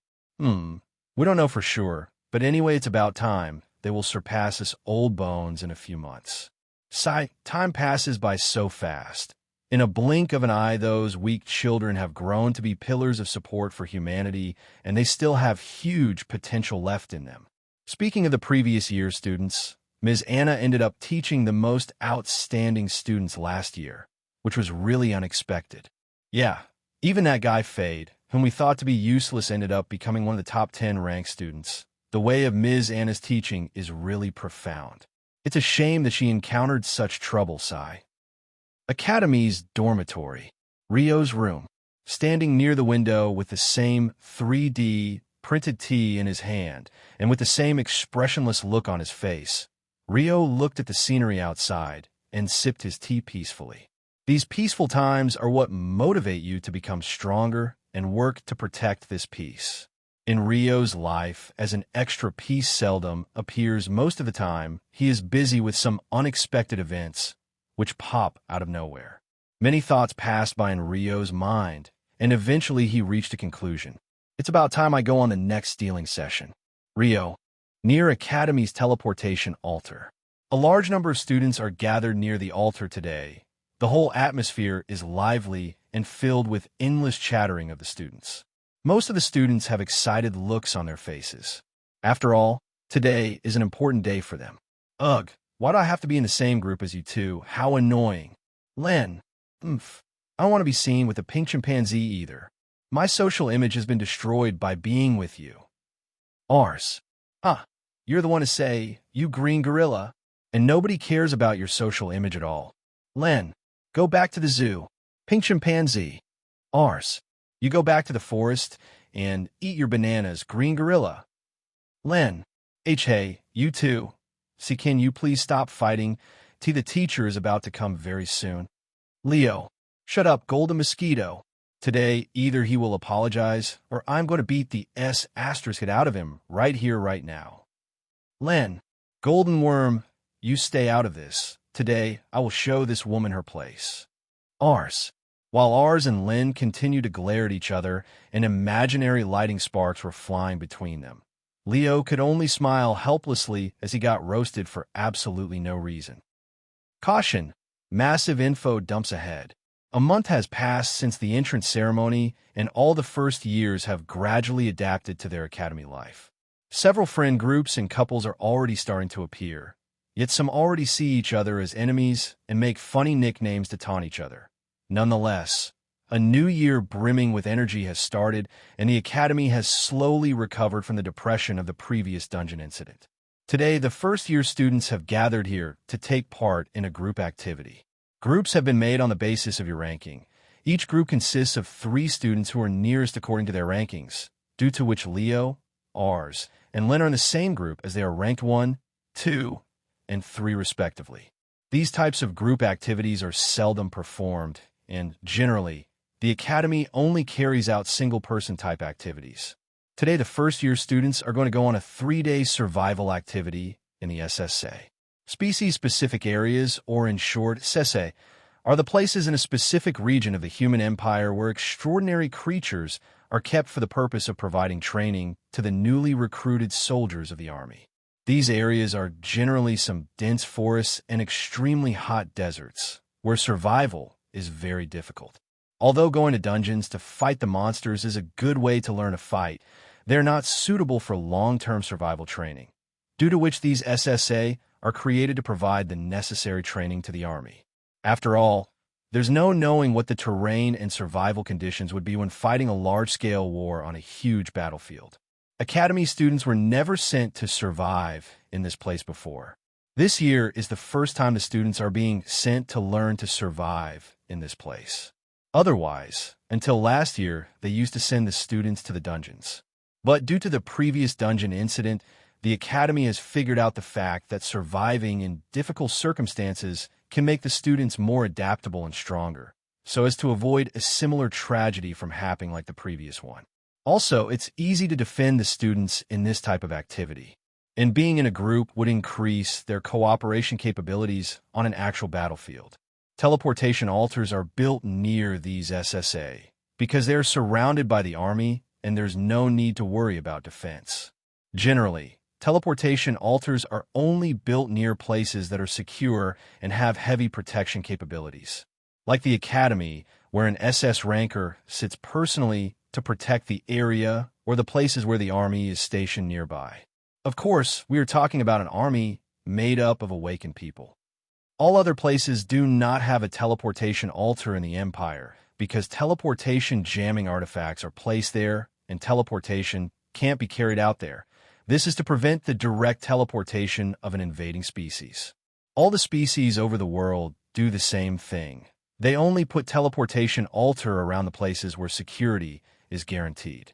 As teleportation jamming artifacts are double-edged swords, not only do they stop the teleportation of the enemy, they stop the teleportation of ours too. In this world, there's no guarantee when you are invaded, so you have to take appropriate measures. The reason why the Demon Prince and his subordinate were able to come to the capital city was also that there's no teleportation jamming device in the 5-kilometer radius of the Academy, because you literally can't teleport in the radius of 5 kilometers around an SS ranker in the first place. Alberto only succeeded in teleportation because Raji had left the area. Otherwise, an SS ranker's presence alone nullifies the possibility of teleporting around them, due to their world authority causing spatial solidification. Spatial solidification, a phenomenon caused by the bearers of the world authority around them or caused by some certain world-level artifacts. Effects stops teleportation or other types of spatial activities. This effect doesn't apply to individuals who are SS ranked. SS ranked can still do spatial activities freely. Also, spatial solidification doesn't apply to dungeon gates. They can still open freely like everywhere else. Even the world-class artifacts can't close a dungeon gate, whether it be an E-rank gate or SS rank. Closing a dungeon gate forcibly is considered, and even SS rankers who are considered demigods can't do this feat. But there are always exceptions and anomalies. But who knows? Yes, we are back to the chapter now. While Lynn and Ars were bickering, a few minutes went by, and their class teacher came to the teleportation altar. When the teacher came, all the students went silent and looked towards the teacher. As the teacher looked at the students and smiled slightly, he said, "Okay, now that all the preparations are ready, we're going to teleport to the SSA in the Bismoil district. But don't forget that you have to behave well in case you meet people from the army or any other officer. Don't ruin the reputation of the Academy. Ahem, at the least, not more than it already has been ruined." Cough. Okay, now step on the altar group by group, starting from group 1. Also, don't forget to put your group number tag on you. As the teacher finished his speech, all the students put their group number tags on their uniforms. Group 1, which includes Lynn, Leo, and Ars, did the same too and stepped on the teleportation altar. Bismoil District, outer area near the SSA. A teleportation altar lit up with brightness in the basement of a huge building. Several officers in their military uniforms could be seen standing near the altar. In this huge hall, there are several windows, and one of the higher windows is connected to the office of the military general of the Bismoil district. Every individual who can have the title of general in the army must be at least an S ranker. The same is true here too. It seems that the young ones have arrived. It's been so long since I last saw that academy uniform. How nostalgic. General Bismoil. The name of this district is taken from the Bismoil family, which has been protecting and guarding this place since the start of the Dungeon Gate era. Author's notes. 1446. Today's question is here. The Bismoil family used to be a royal family which used to govern the kingdom of Bismoil. But after all the humanity merged and established a single human empire, The Bismoil family lost its royal status and became a family of powerful awakeners who protects this land and serves the nation. Generation after generation, the Bismoil family has provided an S-ranker who becomes a general and protects this land from turmoil. They are well respected by the locals here. After all the students were successfully teleported, the teacher also arrived. Okay, all the students take your specific room keys and head towards the dorms. Your survival test will start at 9 a.m. tomorrow. For today, you can get familiar with the place. After the teacher said this, he left the place to look for the general, and the other army officers started to give the room keys to the students one by one. Eventually, the students took the key and went to their personal dorm rooms. Bismoil District, outer area near the SSA. A tall and sturdy wall enchanted with magic and made up of various magical materials surrounds the whole SSA to prevent the beasts from running outside of the area. This not only helps in maintaining the safety of the Bismoil District, but it also helps in better monitoring of the area. There are only 2 gates in these walls, one facing towards the north from where these beasts are put inside every 3 months. The army captures a large number of beasts in the northern border area and transports them here to train the soldiers. The other gate is the one used for the entry of the soldiers or any other individual who is going to train in this place. There are also several watchtowers on these massive walls. The width of these walls is large enough to make a luxurious house on them. Rumor has it that these walls can defend 2 full power attacks from an S-ranker, but no one knows if it is really true or not. The huge building with the teleportation altar in its basement is close to these walls and is called the General's Residence. General's Residence, the meeting hall. Would it really be okay to set up such a strong monster to fight the students? How about we reconsider it, General? I also think that we should reconsider putting that monster in the walls, General. After all, even several high-ranker squad leaders can't fight such a monster alone. Several officers can be seen arguing with the general on the difficulty of the test the academy students are going to face. All the officers want to suggest that the difficulty is too high and it should be lowered a little bit. But the general seems to think otherwise. Hearing all the officers, General Bismoil got up from his seat and walked towards the window. He looked outside while stroking his white beard. Several students from the academy could be seen wandering outside. They seemed to be looking at everything curiously. Looking at those lively and carefree students, a smile appeared on the cold face of the general. There's no need to worry about the difficulty of the test. General Bismoil. But General, they dash. Before the office could say anything, the general raised his hand, and the officer stopped talking. At this moment, all the officers understood the fact that the general has already decided, and there was no way he would change his decision. The teacher of the students visited a while ago. He delivered a letter from Principal Raji, and she has given her orders. General Bismoil. Hearing the name of Raji, all the officers gasped and their pupils widened. Getting a direct order from an SS ranker is no small thing after all. In the human empire, the military has a clear ranking system that corresponds to the Awakener's rank. Detail bomb ahead. The military ranks are as follows. Soldier, the lowest rank in the Human Awakener's army. Anyone who has achieved rank D or below can become a soldier once they pass the corresponding exam. Squadron commander. Every squadron consists of 1,000 soldiers and a squadron commander. A soldier who has reached C rank can become a squadron commander or can directly give the exam to become the squadron commander if you're already a C ranker at the time of joining the army. Major. Generally, there are at least 5 to 10 squadrons under a major. You need to be a B ranker in order to become a major. There are other factors too, but your strength is the most important in this world. Lieutenant General. They're directly under the generals of the army and are considered right-hand men of the general. You need to be an A ranker in order to become a lieutenant. General. Every general is a very important and influential person. They have immense strength and responsibility. Generally, every district has a general protecting it. You need to be an S ranker to achieve the general rank. There are a total of 11 districts in the human empire, and thus there are 11 generals in the army. These 11 S rankers generally never leave their respective district and are always there to protect in case of emergency.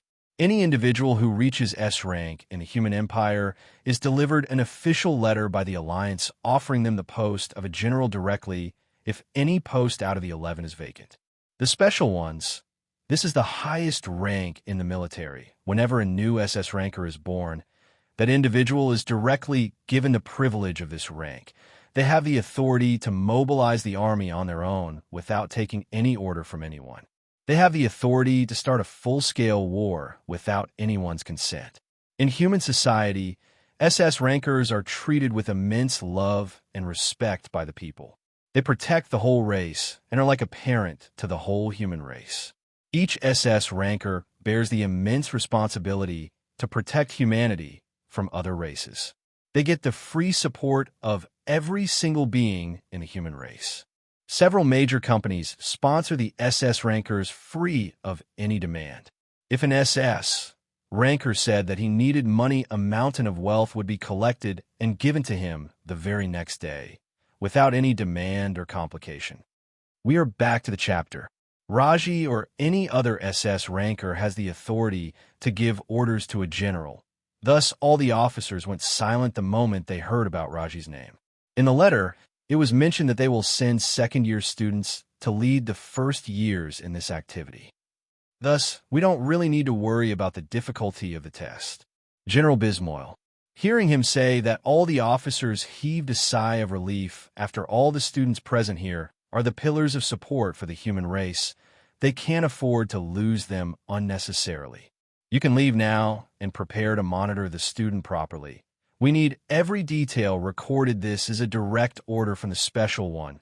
General Bismoil. After hearing this, all the officers started to leave one by one, and after all the officers left, the general looked at the students outside the window and sighed with a complex look on his face. I wonder why they would need a video of the second-year students' performance in this test, even though this is an activity plan for the first years. Something feels off. General Bismoil. Are they planning on taking the second-year students to that meeting this year? That's quite complicated.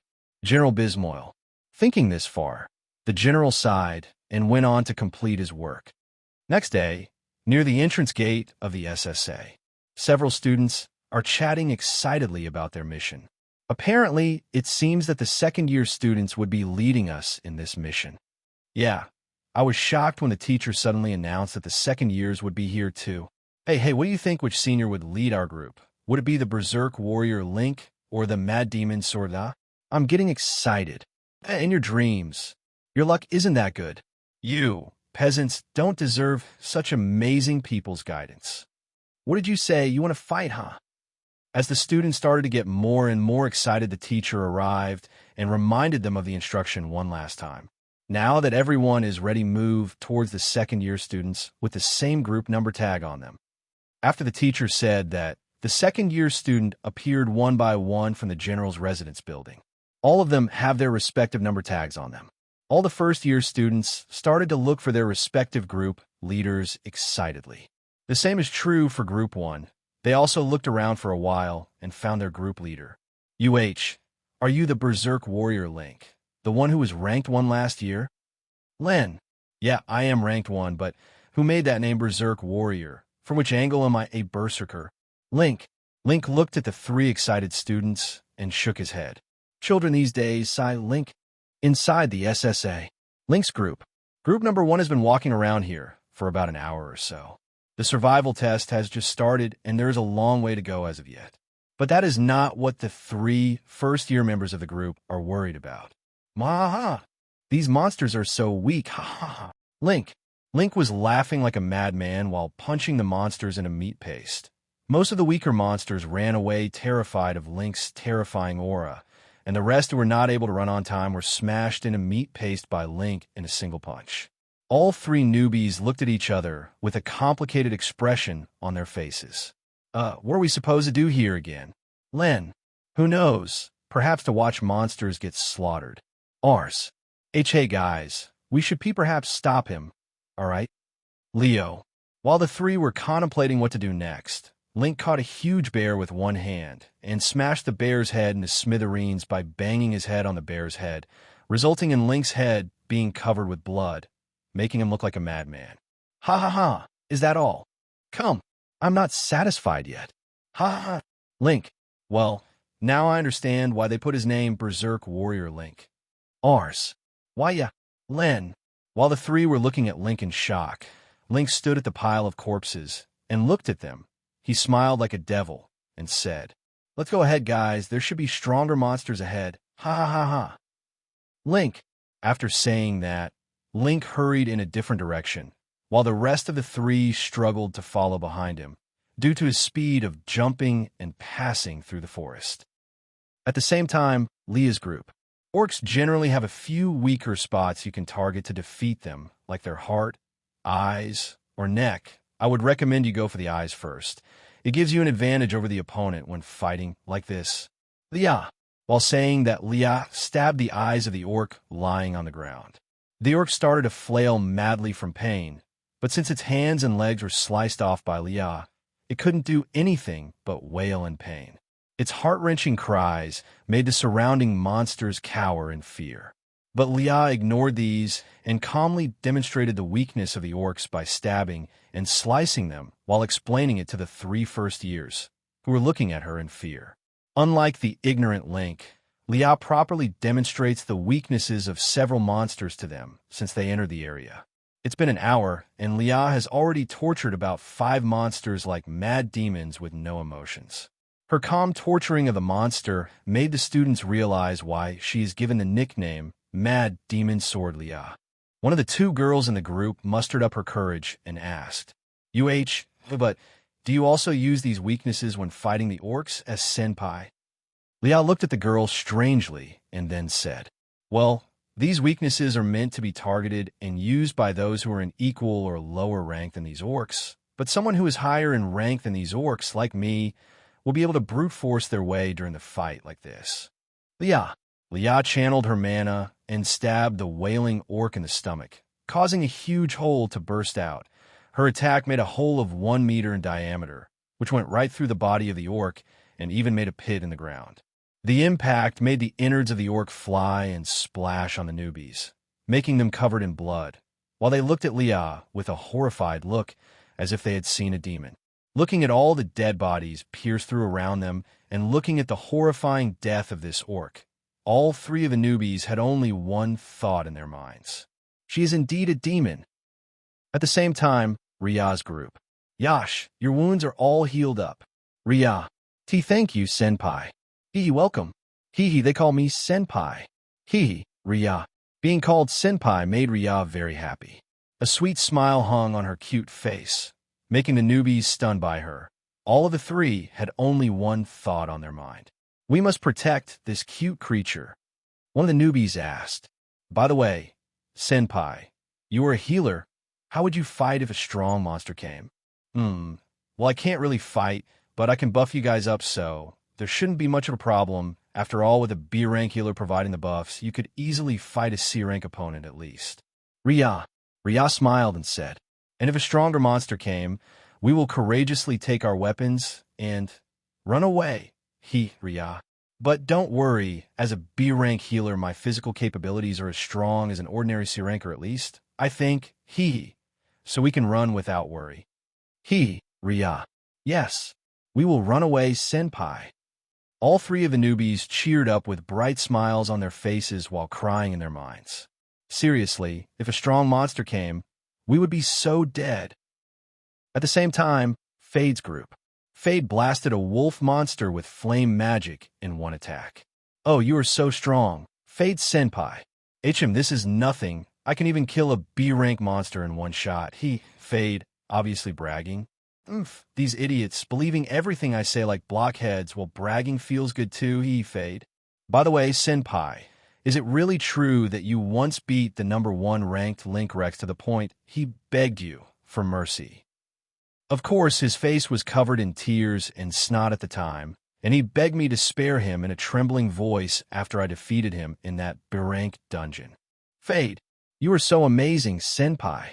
Although Fade was obviously spouting nonsense, his protagonist aura made others believe him unconditionally, making them think that he was indeed saying the truth. His hand, which was last time sliced by Jiang, was reattached by an S-rank healer of the Academy. He recovered to full health in the past month. Now Fade has already reached rank C+, and could be considered directly below Link, Rio, and Leah in strength. Only these three are ahead of him in strength due to their various abilities and B rank. But obviously Fade doesn't take any of them seriously at all. He believes he has endless potential and he can reach or even surpass even the SS rankers one day, not to mention the students of the Academy. By the way, what is your main magic, senpai? I can see that you can use several types of magic. Fade smiled proudly and said, well, I can use every type of magic there is in this world. Not to mention that I can even do quadcasting that even A rankers struggle to do. Fade, quadcasting, casting 4 types of different magic at the same time. For example, casting fire, water, earth, and thunder magic all at the same time. This is a very difficult to implement technique that only a few extremely skilled mages can do. Even A rankers struggle to do this.